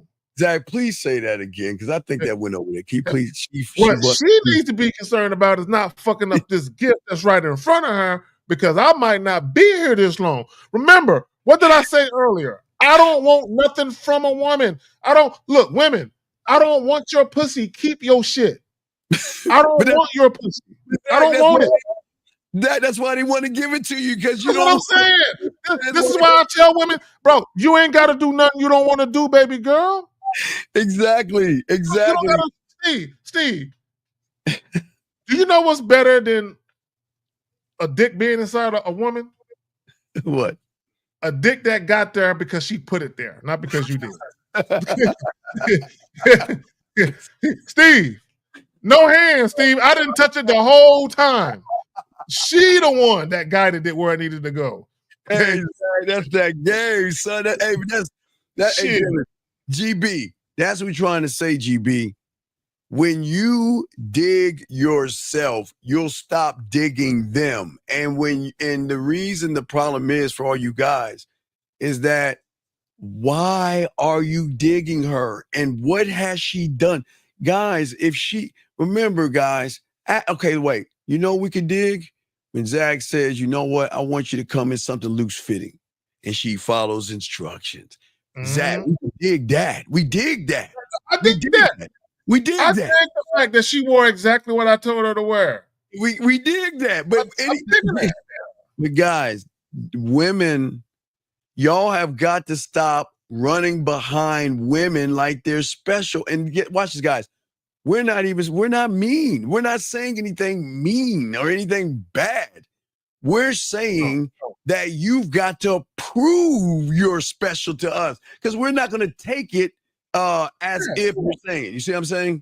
And let me just say this real quick, because I think both men and women, they get it misconstrued. Again, and I alluded to it earlier. And myself, Steve, Fifth, L, Miles, the whole clique, Boss Matt, Ty, everybody, King Drake. This is what guys don't understand. We know who we are. We know what we come into the situation with. Yes. So if I know who I am, why I gotta prove who I am to a woman when I already know who I am? I don't know her. I don't know her. See, I know I'm coming from a place of righteousness, right? And I'm coming from a place of transparency and truthfulness. I need her to respond with action so I can see if she's coming with the same intentions. Right. And GB, the problem is, young man, and it was a great question, but you digging her will be the problem. Because what you're saying, GB, is that you're better than me. Your pussy has more value than me. I've got to prove myself to you. That's why y'all, I don't know why the fuck would y'all want to do. And do you think a woman who's, okay, they have seen so many motherfuckers act like that, that shit turns them off. Because think about this, guys. Now, let's be honest, guys. Now, listen, what makes women women, this is the beauty of a woman. Her emotions, being emotional. That's what makes women women, when she has her ups and downs, when she feels good today and has low self-worth tomorrow. That's the beauty. That's the beauty of a woman. So right, having low self-worth, low self-esteem, that's the beauty of a woman, right? So you got that. So if a woman who goes up and down like that, Zag, right? And then you over there telling her how special she is, she can be like, wait, hold up, bitch, wait, what? I have ups and downs. I go to therapy. I cry. I don't trust my feelings and emotions. But you're giving me, wait, watch it, G. You're telling me I'm special? Bitch, please, you're just trying to fuck me. Because I know what I am. But you're trying to tell me I'm special? Bitch, please. Hey, a woman might laugh, cry, and curse somebody out within 5 minutes. Yeah. Right? That's how I'm emotional. Let me tell you something. And this is why, as a man, you got to be vigilant and you got to be on point when dealing with women. And you cannot play with women. You can't play with them. Okay, this is why women, whether they admit it or not, some do. Women need structure. Yes, yeah. And women, they need structure. They need structure. And there's nothing wrong with a little spontaneity and being spontaneous. Because I'm a very spontaneous person. Like Steve, look, I'll call up a chick that I'm dating, and I'll be like, "Hey, what are you doing right now?" She'd be like, "I'm just chilling around the crib. Hey, I'll be there in 30 minutes. Be ready." And I'll just come to her and go do something with her. Shout out a Wealth Mindset. Appreciate you, brother. If you got a question, go ahead and ask real quick, as we got you. But what I'm saying is this, guys, listen. The reason why I don't tell her she's special is because she's too busy telling me how special I am, because of how I make her feel special. And I see, keyword, I make her feel special. I don't tell her shit. I make her feel things. And I show her that. And see, Zach, you know what makes her really feel special, Zach? And guys, this is going to sound real, again, this is some fucked up shit, but it's real. Guys, you know what makes them feel special? When they get a text message or something from us. You want to know why, guys? Because most women don't earn that shit from us. Most women don't earn our time. Most women don't earn our attention. So when we reach out and we say something, then they're like, oh shit, because he doesn't, listen, they know women are trying to fuck with us. And they're like, damn, wow, he's reaching out to me. Oh shit. Now I feel special. Zach? It's kind of like when chicks be posting, like when a woman, she'll get her hair done or something. She'll feel pretty for the day, and she'll post that shit to the internet, and everybody liking her pictures, but the nigga she fucking, yeah, the nigga she fucking don't like none of her pictures, right? but when he see her later on that night, because remember she got her hair done, and she walk in, and he grab her by the back of her hair and be like, "I've been waiting all day to do this shit." Fucking this shit up. I gotta call. By the way, that picture you posted earlier, that was a fire ass picture, girl. Bring your ass in this room, right? That meant more to her than all them likes she was getting earlier in the day and shit. Oh my God! Yeah. All right, we're gonna call, man. Oh, Zach, that was classic. 678, brother. What's your name and what's your question? What's your name and what's your question? 678. My name is Aaron, and I feel like I'm thinking there might be a connection between something y'all just said and then something y'all said earlier, which was, so y'all were talking about how women like they'll feel a certain way kind of about a guy, and they'll kind of make assumptions based on like their past experiences, all that, and then treat the guy based on that. And is that like directly tied back into the fact like that you guys were kind of saying they make their decisions emotionally, and so they're it's really okay. Well, let me say this real quick. Okay, 1 second, bro. We'll answer your question, buddy. Go ahead, Zach. You got it. well, let me say this about sexual attraction, and this is for both men and women. Sexual attraction is an emotion. To be sexually attracted to somebody is a feeling you have. So it's an emotion that you are experiencing, right? This is why we talk about touching a woman without touching a woman. Shout out to Steve, right? This is what we talk about hitting the bottom mentally, right? For that very reason. But go ahead, Colin. Yeah, but Colin, what's your question? What are you asking, buddy? Hello. So, go ahead. What's up? Yeah.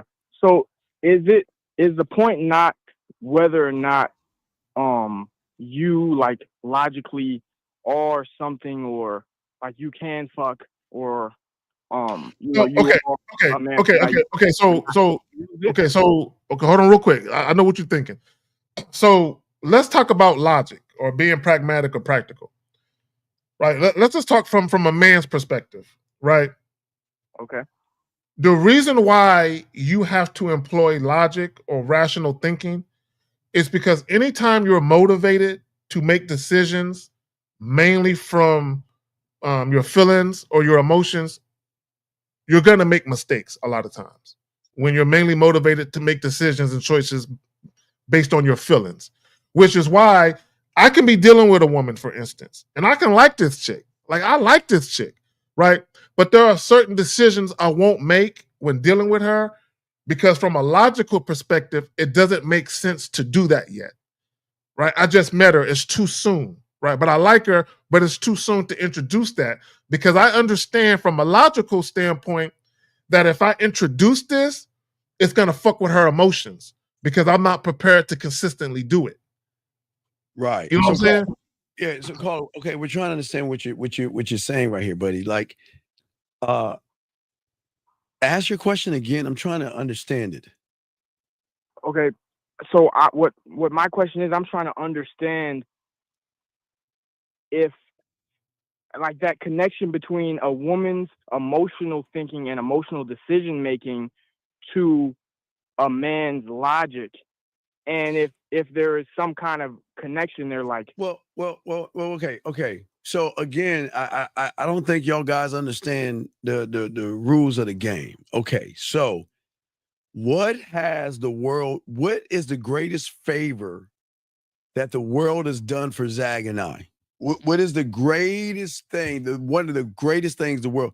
What has the world done for Zag and I and Lucario and everybody else? What is the greatest thing that they done? Put you in competition with a bunch of losers? No. Keep trying again. Created you? No. Okay. The greatest thing is exclusivity. So okay, I want you to understand, and I don't think you understand women, to understand the world. So the world is built on things that are unattainable have more value? Yes or no? Yes. Right. So if women have been trained to see value in things that most women can't have, such as certain purses, Zag, certain shoes, certain dresses, sure, she can get a cubic zirconium chain, diamond chain for $35, but I'm sure she wants that exclusive $2,000 diamond from K Jewelers than that. You see what I'm saying? Because it's exclusive. I only buy my women jewelry from Hellsberg. Well, fuck you, Zach. But I'm just saying. You see what I'm saying? What I'm saying is, and this is where so many young men go wrong. Okay. See, we are a luxury item. That's what we're trying to show you. That attaches to the emotion. Okay. Because we're not just a brand, we're a statement. We're something crafted by our own terms, and that means we empower her. And what we say is that with me, your life is going to be better. But we don't beg or anything like that. What we're saying is that the depth and range that we have, okay, is that we are unique because we not only give her a sense of belonging, but also give her an experience in a world, because remember, her world is dim, right? Her world is boring and bland. So what we do is we show her that with us, we're did, because guess what?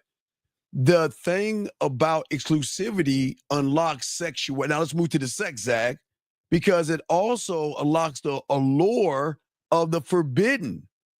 We embody rebellion because what are we saying? Don't run behind pussy, make it about your dick. That's rebellion. We're dangerous, not in a threatening way, but dangerous as in she might fall in love. We're mysterious because she can't understand us. So the qualities that Zag and I have sexually are intriguing to her. And what happens is we're breaking the social norm. We're going against everything, but we're also risk and excitement. The risk is putting my feelings in, but the excitement is the reward that she gets by doing that. Zag, let's stop right there. What say you, Zag, on that? Well, I want to get back. I want to make sure I heard his question right. Repeat what you just said about women's emotions and men's logic. Can you repeat what you said about that? Yes. So I'm wondering what the connection is between how women feel about a man and then how he logically acts or moves, and if it's like something where he needs to Okay. Hold on, real quick. Okay, so this is what you have to understand. See, but what it sounds like you're trying to say, you're trying to correlate a woman's attraction to a man based on him being logical. Is that what you're trying to do? Well, based on like what he creates, as far as like you guys say, you create an experience so she feels like. Okay, so here, this is what you have to understand. Okay, because you're trying to marry a woman's emotional state and a man's logical reasoning. Okay, so what you're really talking about is the marrying of submission and leadership. Right? That's what you're really talking about, right? My favorite word is deference, humble submission and respect. So here's the thing about a woman's emotionality being married to or being matched with a man's logical reasoning or whatever. Right? I've said this.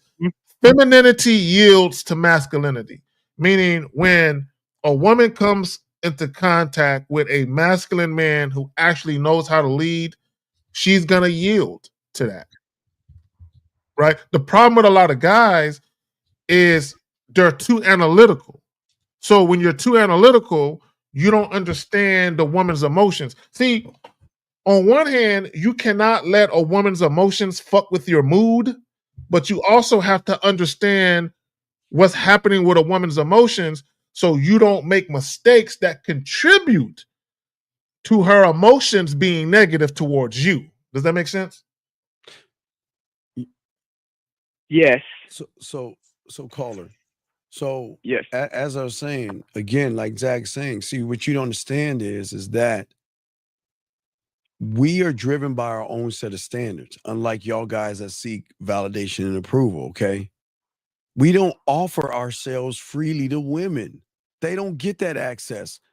Our sexual exclusivity creates that powerful emotional sexual connection because she perceives us as someone who is not easily obtained, controlled, or understood.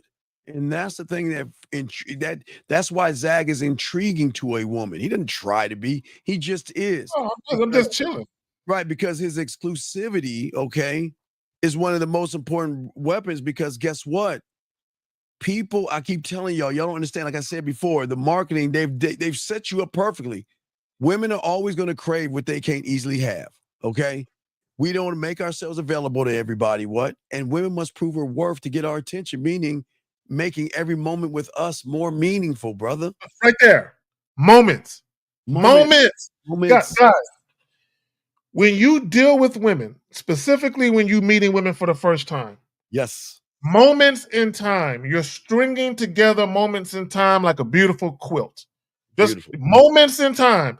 So when I very first meet her, I meet her out and about. We have a conversation for 3 to 5 minutes. Those 3 to 5 minutes, that's a moment in time that I'm stringing together. So you know what? If I'm gonna build a quilt, I gotta string together multiple moments in time, right? So that means when I very first meet her, if I desire to deal with her beyond that initial interaction, I gotta make sure that that moment is as such where she desires to see me again. So that means that when I'm talking to her within that moment, I gotta convey something to her that makes her say, I'm intrigued, sir. Yes, I would love to see you again. Are you saying something to that woman where she walks away from you? I can't wait to hear his voice. I can't wait to smell his cologne. I can't wait to see him. I'm excited. Are you motherfuckers having those kind of conversations with women? No, fuck no. Because you aren't. Wait. You call her. This is what we're saying. This is what we're saying, big dog. We're saying, listen, we don't need her. She needs us. Because what Zag is saying, what he just said in that quilt, part of that quilt is that we bring depth, sexual intensity, and a sexual transformation in her. Remember, I told you, she doesn't know how nasty she really can be, Zach. She doesn't know. Look, she can be nasty as fuck in the privacy of her own home. Get with us. We're going to make her even nastier and dirtier. She didn't know her body could do that. Oh, she didn't even know. She didn't know. Hey, Zach, call. I'll give you an example because I'm a freak. Hey, caller, I'm so fucking about this life. Now, caller, what do women love to eat the most?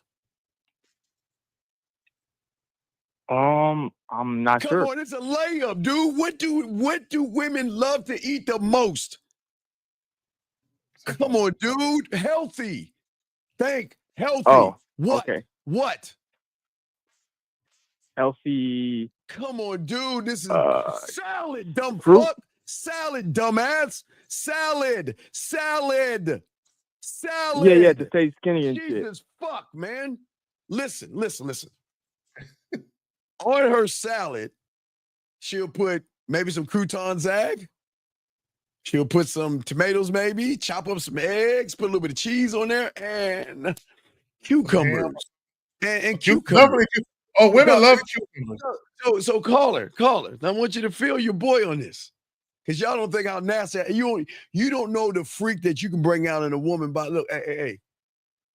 You know what I'm going to get her to do? To show her how nasty she can be? I'm going to tell her to take her, when she goes to the grocery store, when she fucking with me, when she goes to the grocery store, I want you to go cucumber hunting.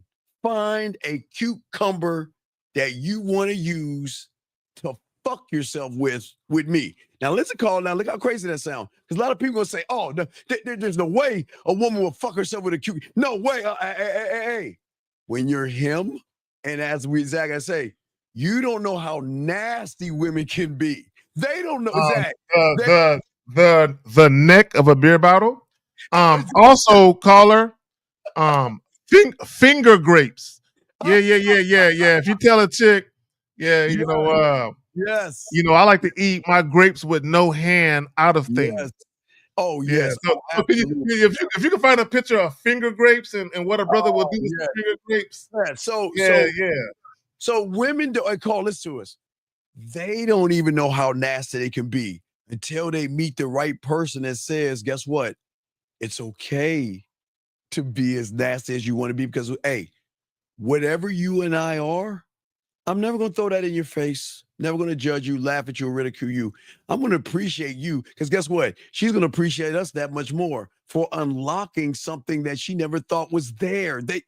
Hey, thank you, Zach. Hey, Zach, don't make me put Zach. I got my. I just want to show people what finger grapes look like. Can you give me a solo? Can you give me a solo shot? Zach, yeah, this is what finger grapes look like. Hold on, Zach. Let me pull something out. Hold on, why are you showing the finger grapes? Hold on.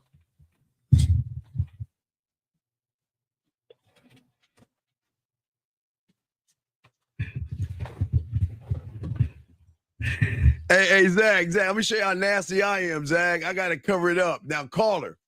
I got covered up. Caller, do you see this right here? Caller, you see this right here? I'm not looking at the screen. No. Wait. What do you think is attached? I'll have to go back. What do you think is attached to that chin right there? A fucking dildo. That means when I'm eating that pussy, I can chin fuck her. Y'all don't even know about chin fucking. Y'all don't even know about. Hey, look, Steve. Steve. Give women something that feels like a dick penetrating them while a tongue is on their clit. They will go crazy. Again, Zach, that's what we're crazy, brother. They don't. Hey, caller. They don't know about chin fucking. And caller. I can grow hair, but you know what? I let my hair grow a little bit to get a little prickly. Y'all don't even know about letting women ride the crown of your head with their pussy in the shower. Where you down and they get on your like a bucking like a horse. Wait. Are you there? Are you on all fours when they're doing this, nigga? No. Are you butt naked in the shower on your knees, nigga? While she riding your head, nigga? Nigga, are you on all fours, nigga? While she grabbing your head? She got her legs all up, nigga. And she all on your head. Is that what you doing, nigga? No, I did not say I'm on all fours, bitch. I'm on my right. I'm a little dude, so I can do this little dude shit. So all right. She can stand and stand on top of my cranium and ride and have the clit. So are you sitting down in Indian style while the water just beads off your back and shit, nigga? Really, Zach, we'll go with that. We'll go with that. See what I'm saying? This is fucking great. Hey, Indian style. Hey, Marco, see how fucked up he is? I'm trying to lace. Hey, Marco, I'm trying to lay some game and see how fucked up it is. He said Indian style. See, this is why I don't even tell y'all shit. See, I didn't judge your fucking grapes and your little stick that you used and shit. I didn't do that. What I'm saying, caller, what I'm saying is this, dog. I'm saying that we can bring. See, listen, you don't call them whores and sluts, but I want to bring out the whore and the slut and that dirty, nasty, filthy side of you out. And guess what? They're going to love you for it because they don't even know the depth and range that they have. They only know as far as their mind is, caller. As far as their fantasies, that's their end. That's where we come in, Zag. That's where we come in. We kill that pussy. Not only making fantasies come true, but creating new ones.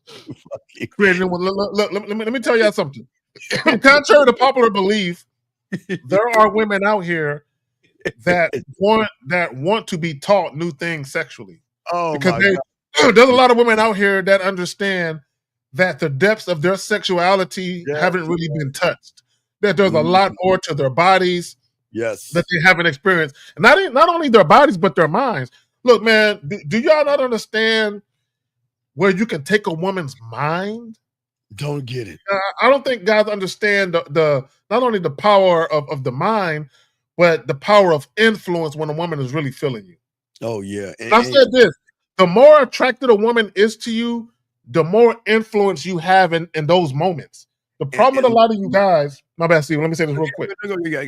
The problem with a lot of you guys, when when you're at the point where you actually have influence and you can dictate the situation how you want it, because of your inability to be assertive, be transparent, and take control of the dynamic, a woman just assumes responsibility and leadership on her own.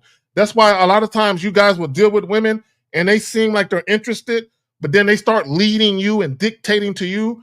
It's because they've made the determination that you're incapable of leading. So they're gonna have you follow them. Caller, Go that's ahead. why.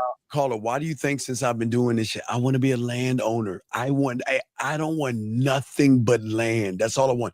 I just want 1 acre. Go, caller, let me explain something. Her mind is a vast forest of trees because nobody is even they're so busy trying to get her pussy that they don't realize. They're trying to chop a tree down. No. They ain't trying to try. No, they ain't trying to. They're trying to fuck. I'm saying that I just want 1 acre of land, Zach. That's all, Zach. Just 1 acre. That's all I want. I want land over pussy, caller. Land over pussy, because you know what? There was this great old philosopher, I don't know, from 84 BC by some name Zagan or something like that said this great statement. He was like on a mountain and shit next to some goats. And he's like, wait, this is how he sounded. Hold on, he's gonna be like this. Wait, this is how he sounded. Let me see. This is how he sounded. No, her debit card works too. And it was his epiphany. And he said, yeah, and it just rung throughout the villages and lands. Her debit card works too. Yes. And you want to know why?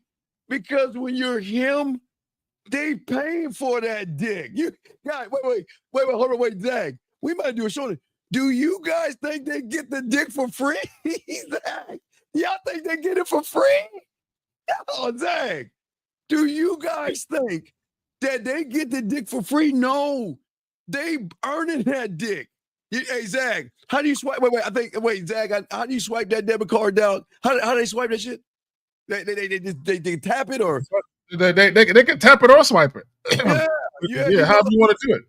Yeah, so I'm saying, Carl. That's what I'm saying, Carl. Yeah. So that's what we're trying to tell you. Look, we're not trying to manipulate. You know what the manipulation is?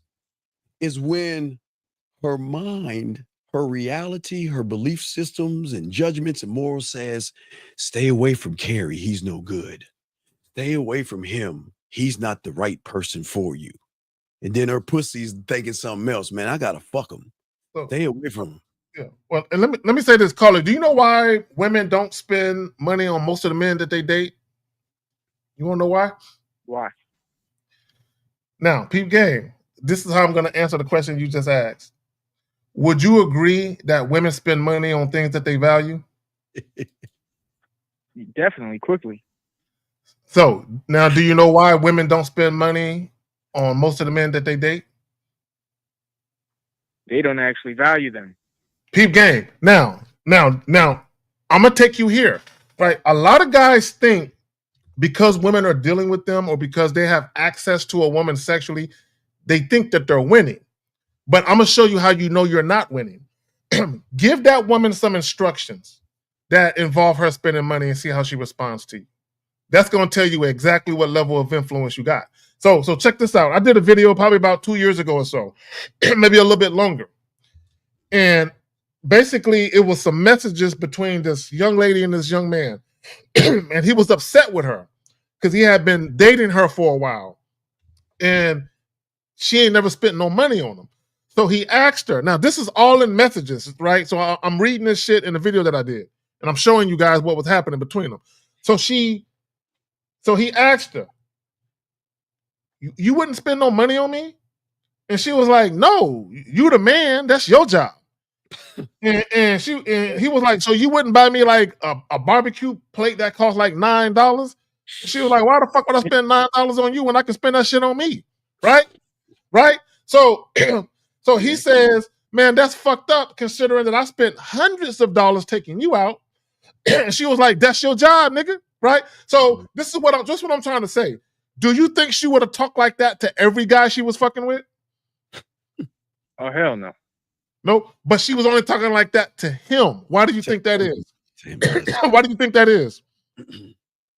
I mean, she's not worried about losing him. Anything she says, it doesn't matter. Okay, why? Because she doesn't respect him. She doesn't fear losing access to him, and she doesn't value him. See, I'm gonna say this, Steve. I'm gonna pass it to you. You got it, brother. A lot of you guys, when y'all listen to what we say, we're trying to get y'all to that understanding.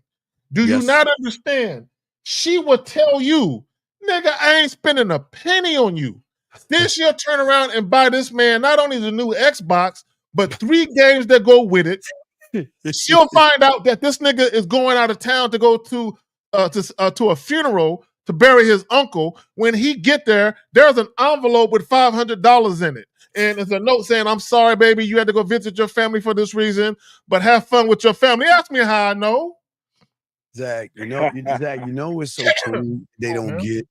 Guys, there's a level now where women that have money, they kind of like, want to kind of distance themselves to be safe.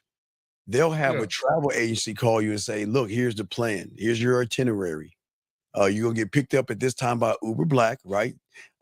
You're okay. I want you to go and download the United app because I only fly United first class anyway. So you'll be riding first class, and then there's going to be a motherfucker holding a sign. It's not going to have your name. He's going to say, like, I don't know, Jonathan Zagan or Carrie Wiggins or some shit. I don't fucking know. But then you go, and you go to the front desk. The key is going to be under this name. You go to the suite, and I'll get there as soon as I can. Make yourself at home. That's how it works. And hey, listen, don't bring your wallet, Zach. Don't bring your wallet. I got you covered on everything. Because this is my saying thank you to you for showing me what love really is. Showing me what love is. That we didn't say we love them, showing them what love is. Man loves himself. They appreciate. Yeah, Uber Black is for those rich. Only the rich. Let me just say this. Y'all don't a lot of guys they'll hear YouTubers talk about women have a nurturing spirit, and they do. So much so, women love to spend money on men that they like. They love to spoil the men that they like. I'm telling you from experience, women love to spoil men that they like, and what it is, and the reason why they're doing it is because they feel so euphoric with the guy. They're like, man, I feel just so good with him in my life. I feel just so jubilant and so jovial and so happy, right? And her way of expressing that is, I want to see him happy like he's making me happy. Like when I see when he calls the phone and his name pops up and I see his name, the way that I light up when I just see his name across the screen, I want his face to light up. Oh, he's a Cowboys fan. The Cowboys are coming to town. I'm gonna get a ticket. I had a chick. Check this out. This chick know I like Nas, right? She know that Nas is one of my favorite rappers, right? She knew my birthday was coming up, and I live in San Antonio. The concert was in Austin. I believe it was in Austin, and he wasn't coming to San Antonio. So she went. Not only did she give me 2 tickets for the concert, but she went and paid for a hotel room. And she basically said, hey, it's your birthday. I'm not going to try and obligate for you to take me. Here's 2 tickets. I already got the hotel room. Take who you want. You understand me? Take who you want. Because she know I got friends. Go there. She's waiting for you in the hotel nearby. No. She's telling me, here are some tickets. Here's some tickets to a concert in Austin. I got a hotel. The hotel's already paid for. You can go. You get this ticket to who you want to go with. Oh, shit. And enjoy yourself. Yes, basically, I hear. For your birthday, this is what I'm doing for you. It's not for me to go with you. Take who you want to take. Yep. It's in Austin. And I know you like to kick it with your homies and you like to drink. So I got you a hotel so you ain't got to drive back. Come on, bro. I'm saying, Dang. And these dudes asking for a barbecue plate. Yeah. That's what I'm saying. And dog, when you have Diamond Dick, they want to do that because they feel good about doing that, dog. It's not, you don't have They do. They love it. Yeah, like Christmas, you don't have to buy them it. You're the present for Christmas. You're the gift for Valentine's Day. Hold on. Let me see if I got something. Hold on, real quick. Hey Zach, I got this in the mail today. You know, Zach, I don't like soft cookies. I'm a weird person. I don't like y'all motherfuckers like soft cookies and, I always like to eat the corners of brownies and the edges of cookies when they're crunchy. Look what I got. I got these brittle bites, man. I love these things. Guys, I love these things. Oh yeah. I'll tell them shits up.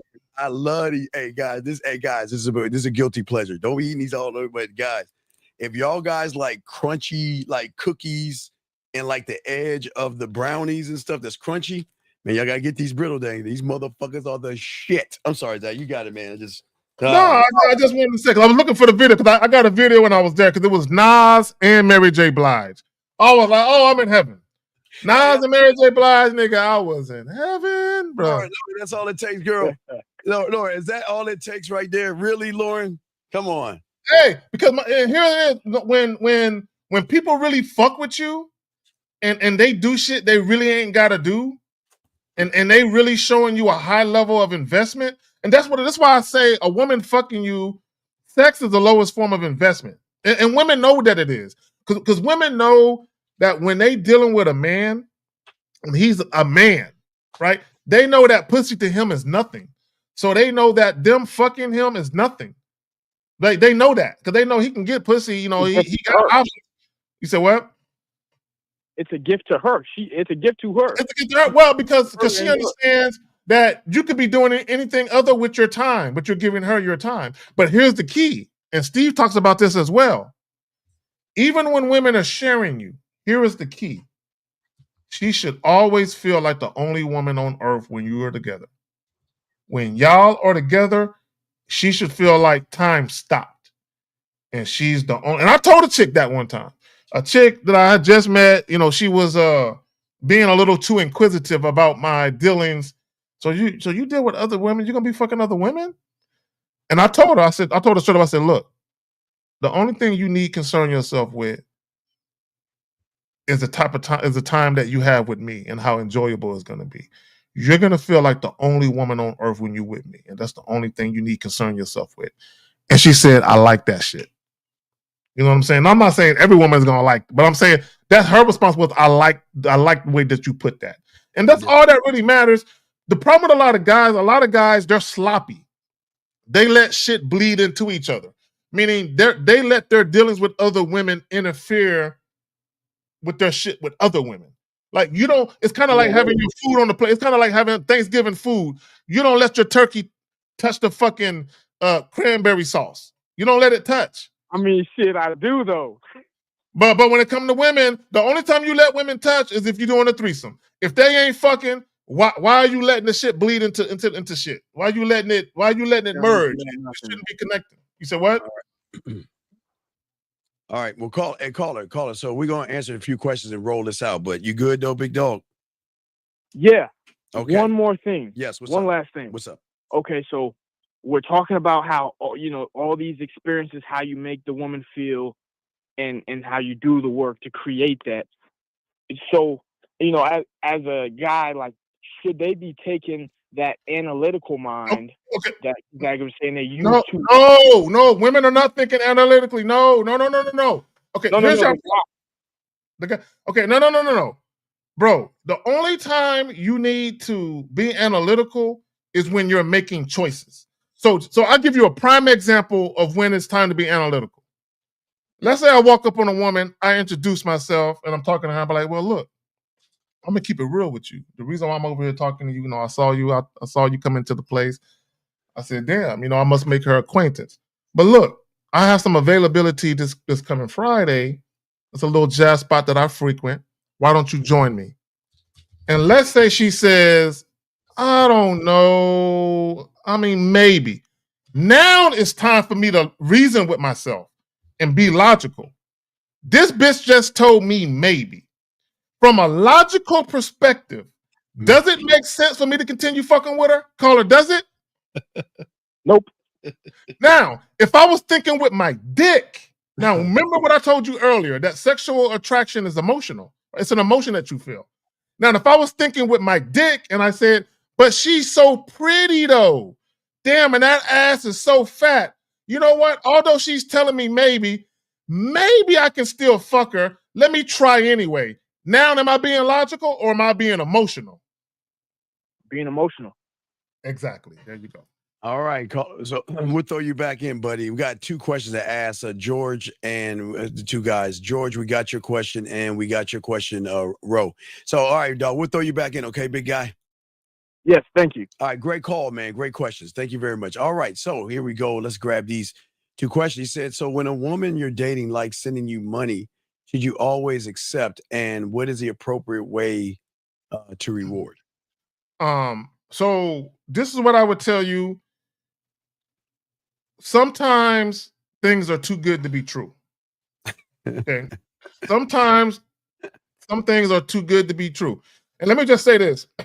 Even though I'm Mr. Hashtag her debit card works too, when you have a woman who's spending money on you right away, it's a red flag. Okay, guys, I need you to understand. Not all pussy is good pussy. You can't fuck every chick who wants to fuck you. And just because a woman is willing to spend money on you, the timing of it and the amount of money she's willing to spend, you got to question some shit, right? And I said this before. Just like there are guys who try and buy women's affection, there are women who do the same shit. Now, women do not do it on the scale that men do it. And there's a very good reason why why women don't feel a need to buy their way in like men do with women. And that one very good reason why women don't feel they need to buy a man's affection is because they got a pussy. And men are so easy. Men are so easy. For the most part, a woman don't got to spend a penny on y'all, and she gonna get the world from you anyway, right? So a lot of times when women are spending money on certain men, it's because they understand that pussy is not enough. Now, here's the thing, though, right? Here's the thing, and I said this, and I'm passing it back to you, Steve. I had a woman, right, that I met. I met her on a Friday. The very next day, Saturday, not even 24 hours later, she was offering to pay for dinner. She wanted me to meet her and her girls out and share dinner with them. And I told her no. Although she offered to pay, I told her no. Because I have rules, right? Unlike a lot of y'all are real flexible. Y'all don't got no rules. Y'all make everything easy for chicks. So for me, I'm not sharing a meal with a woman I just met. Even if she's paying for it. It's too early. I just met you. You haven't earned that type of intimacy. Because for me, Steve, sharing a meal with a woman is intimate. Right? Okay. To me, it's an intimate thing. So you can't just get that because you want that. All right, we got a call from the DMV, I think Virginia. 757. What's your name? What's your question, man? Ding, how's my audio? Okay, what's your name, sir? What's your question, buddy? You got to get off your speaker, please, so we can hear you. Gotcha. Okay, what's going on? What's your name? What's your question, buddy? What's up? My name is Okay, well, all right, so I guess not. All right, well, let's get to the next question. Next question here. Okay, so what does it mean when a woman didn't get back to me for a date, but shows up at my... Okay, George. You know what it means? It means that a woman is allowed to go wherever the fuck she wants to go. What does it matter? And why do you care? And George, this is the reason why you're not getting the dates, dude. You worried about her and where the fuck she's at. Why the fuck do you care? Zach? I don't. Y'all care about these women too much. Look, let me tell you something. If a woman isn't doing exactly what I need her to do 100%, I don't concern myself with that. Like, I don't concern myself with like, even online when guys be complaining about women twerking and all this other shit. She ain't my girl. You know what I'm saying? I can care less what the fuck she doing. But let's get back to what you're saying, though. You're talking about get back to you for a date. And I've said this before, and this is what both men and women need to get through y'all motherfucking heads. Both men and women need to understand this. Nobody owes y'all anything. Nobody owes you anything. A woman does not owe me sex. A woman does not owe it to me to call me if I tell her to. A woman doesn't owe it to me to show up on a date that I set up. Nobody owes anybody anything. Ladies, just because you sucked a man's dick doesn't mean he owes you a date, right? Just because he fucked the shit out of you doesn't mean he's supposed to be your next boyfriend or spend the night with you. Like nobody owes anybody anything. So when y'all are out here dealing with people, but before you invest anything that you're about to invest, make sure that the person you're fucking with, make sure y'all on the same page. Like a lot of this bullshit that people get themselves into is because you fucking with people that you shouldn't be fucking with. Yeah. A lot of you guys are fucking with women who don't like you. Stop fucking with women who don't like you. All right, 73757. Maybe you had disconnection or you're playing games, but did you have a question, sir? Yes, this is Jeff Glenn. The homie from Puerto Rico. What's up, Mr. Mailman? What's up? So you know who this person is? Yes. Yeah. Yes, you do, Dean. Yes, you do, Dean. Don't act like that, Dean. But no, I don't know. I'm with you with the 5-7, and I'm with the 5-7 crew. So yeah, I'm representing. Okay. But yeah, hey, I just want to say this. I just want to say a big thanks to Zag and you for bringing it to these youngins out here. And I just wanted to I came down here. You have to be passionate about yourself and not worried about being passionate about the women. Because when I came down here, yeah, I was a little thirsty.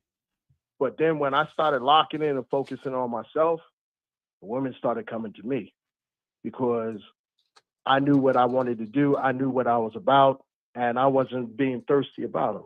So I focus on, like what y'all say, is focus on what you're focused on being specifically, and that's like well, Jeffrey, I'm gonna say something. Women, I'm gonna need y'all to leave for just a moment. I'm gonna need y'all to leave.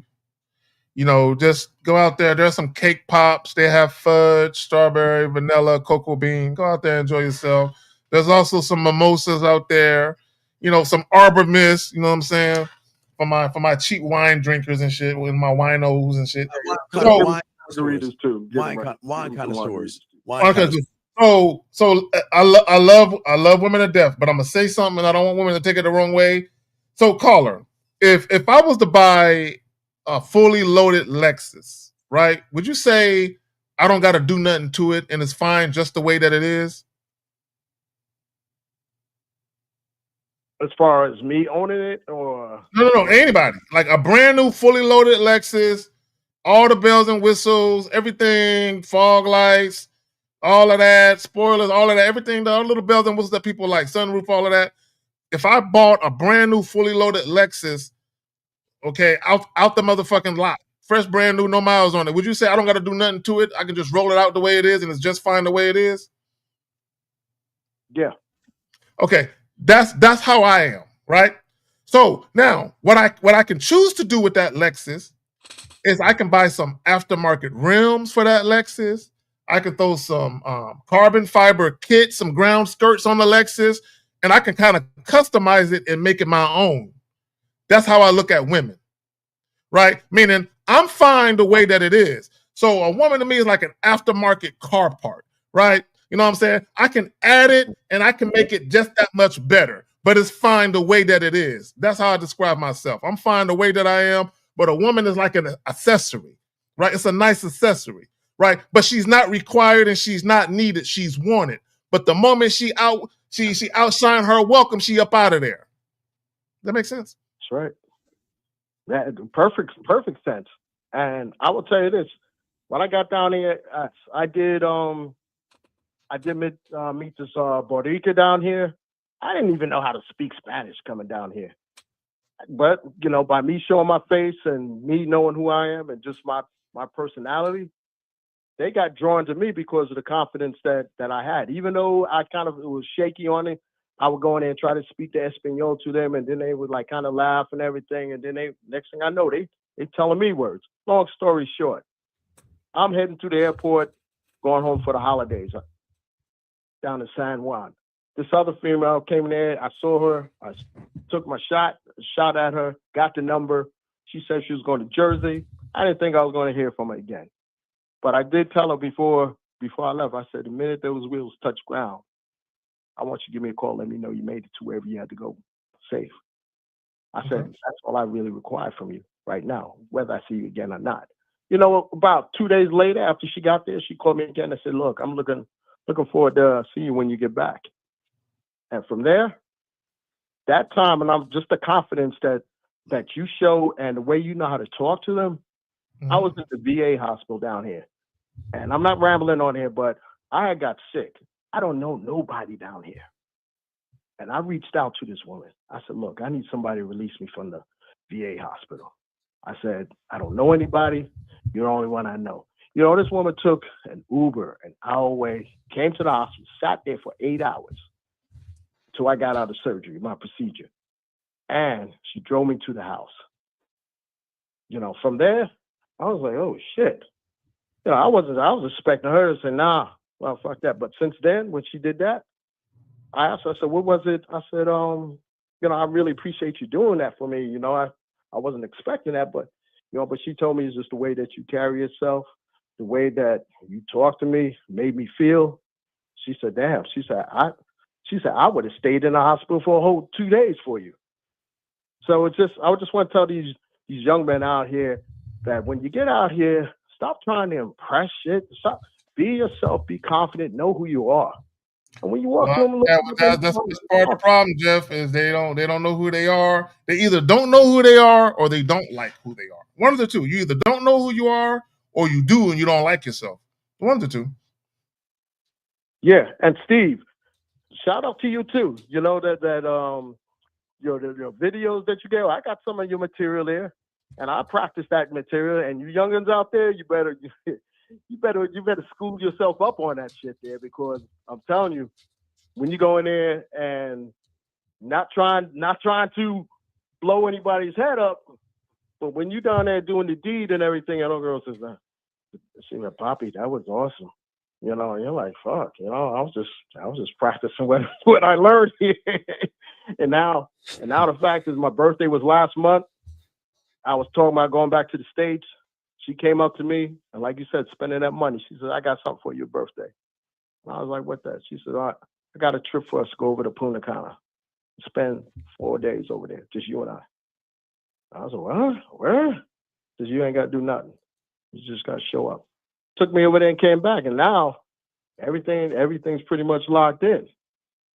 But I said, yo, you still got to go through that vetting process. We still got a year to go. I met you last December. I said, I didn't think we was going to last 4 months, but here we are. So let's keep it going. So yeah, gentlemen, thank you. Thank you. I'm in my 50s. So you youngins out here, y'all got a lot of time. I wish this shit was around when I was young, man. I'll be a monster out here. I'll be a muck. But thanks again, fellas, and thanks for trying to get these guys to make executive decisions in their life. All right, buddy. Well, thank you for the call, man. Thank you for the call, brother. We appreciate you. All right, guys. So we are about to wrap this up. But George, hope you see that, guys. So, guys, last round. We're about to end the show. Now. We have a show tomorrow. So any other questions, guys? But Zach, like I said before, gentlemen, we're here to help you, and we want y'all to get good at this. Every one of you guys. Hey, Zach, this is what's so crazy. Yep, guys. If y'all can learn the shit, y'all can be better than us. That's what I'm saying. You think we some bad motherfuckers? Y'all could be better than us. Hey, case in point. Everybody thought Ric Flair was going to stay the world champion 16 times. John Cena broke his record on Saturday. There's always going to be someone that's going to come along and learn this game and push it further out there. That could be you guys. That could be you guys. Let me tell y'all something. If we would have had the knowledge we have now in our 20s, exactly. Steve, it would have been over. No, Zach, Zach. Can you imagine us having the internet, nigga? If we would have had the internet in our 20s? No, Zach. In our teens, motherfuck 20s. Oh, it would have been over with. It would have been over with. Hey, Steve, I don't know if I would have ever made it to marriage and kids, bro. I don't know if I would have ever made it that far, dog. Oh my God, if I had the internet. I'm so jealous of you guys. I am just the internet. Look, y'all dating pool is expensive. Like you literally can fuck with women all over the continental United States and in certain parts of the world, bro. Yeah. God damn it. God, why you always call last when you know we wrapping up? What's up, buddy? What's up? What's your question? Yeah. This is a quick question. I'll get off work. But look, so I want to ask, when would you send a woman a masturbation audio? Like, when do you think the right time is, and how do you know? Well, no. First, I want to get her to. Okay, the only reason I'll send a masturbation audio is two things. Number one, if she wants to play, or I already made her play with her pussy. So I've already made her play with her pussy, made her come. Then I want that linger to go on, and I want to drive that linger of when is the next time. But we're so cold in the game. I just want to position her to say, okay, look, I'm mad at Carrie, you know what I mean? Or Carrie's pissing me off, but I want to play with my pussy, but I don't want to make him feel like he's got control over me. I don't want to feel like he's dominating me. Right. So you basically build off of something you already did. Right. But also, you got to set it up that way. If you have that type of dynamic with the woman where you can send that, like Steve was saying, I already made, it's like a prerequisite. See, you're skipping steps. Before I get to step 5, I got to execute 1, 2, 3, and 4. Yes. Okay, yo. So my last question, because I know y'all gotta go, but could you like break down the shower game one last time? Because I'm about to call her, and I'm thinking she's gonna want to play. The So I shower want to make game sure I is could this break it simple. down. No, it's easy. Just tell her to turn. All right, tell her to turn off the lights, because that's what I would do if you were there with me right now. Because if I was there, there's nothing like not knowing what I'm going to take or take off or put my hands on in the dark. Next thing I want you to do is get a Bluetooth, put something in there, play your favorite song. Because if I was there, there's nothing like eating your pussy to the rhythm of your favorite song in the shower. The third thing I want you to do is I want you to take your towel or your loofah, think about my lips and my tongue, and let me explore your body the way you want me to explore it if I was there. And that's it. Okay, baby. Appreciate it. That's all I got. So I'm gonna call back when I do it. All right. All right, you got this, man. All right. I appreciate you, man. Peace. All right. So, okay. Well, it is 11:11. We're gonna wrap it up on 11:11. Ladies, so y'all can play with yourselves and all that other stuff. But as we said before, Zag, another dope show. But ladies, go ahead and rub your pussy. Not your pussy. I'm sorry, Zag, let's say pussy. Rub your dildos in your fingers and think about a man. Think about a man and think about one of us being that man. And that might come true. Zag, what do you want to say? Hey, appreciate y'all for coming through. Like always, all the ladies for participating. Straight up for all the callers. Thank y'all for calling. Y'all could have been doing anything with your evening, but you decided to fuck with us and bless us with your time. Appreciate y'all. Like, share, subscribe. We appreciate all. We want y'all just to appreciate yourselves. We got y'all covered. And if y'all need, get at Zag. Y'all see where? Let me put the information up. So if y'all want to get in touch with Zag, or any of you ladies want to say hello to Zag, you know what I mean? Let me find it. Let me see. Let me get it. Oh, and real quick, be on the lookout for my video that I'm gonna drop. What is it titled? I gotta remember the title. I'll be forgetting my titles and shit. Chris Brown teaches silent flirting secrets. Yeah, I'm gonna drop a video titled Chris Brown teaches, and I'm gonna show you guys how you can flirt with women without saying a word, based on what you see Chris Brown doing in the video. Yeah, there's some more information coming down on the Shannon Sharpe situation. So I've got a video on that right now, and I'm gonna post. There's something that just hit the internet again. So I'm gonna try to go outside in the dark this time. Now, guys, I have a video outside. If y'all notice, I do my reaction videos outside. I try to do it at night in the dark, but the fucking crickets and grasshoppers and all them fucking insects making all that goddamn noise is fucking everything up. So I'm gonna try. You do live out in the country. I do live out in the country, right? So I'm gonna try one more time. I'm gonna go live not live, but I'm gonna do a reaction video to some more Shannon Sharpe. And as soon as the show's over, I'm gonna go outside. It's like 10 here. It's night, but I'm gonna go outside and do a video like we do for my reaction. But I do have a Shannon Sharpe reaction video I'm gonna drop. And don't forget, tomorrow I'm going to drop another YouTube short for you guys for free. So make sure y'all check that out. So yeah, it's a lot.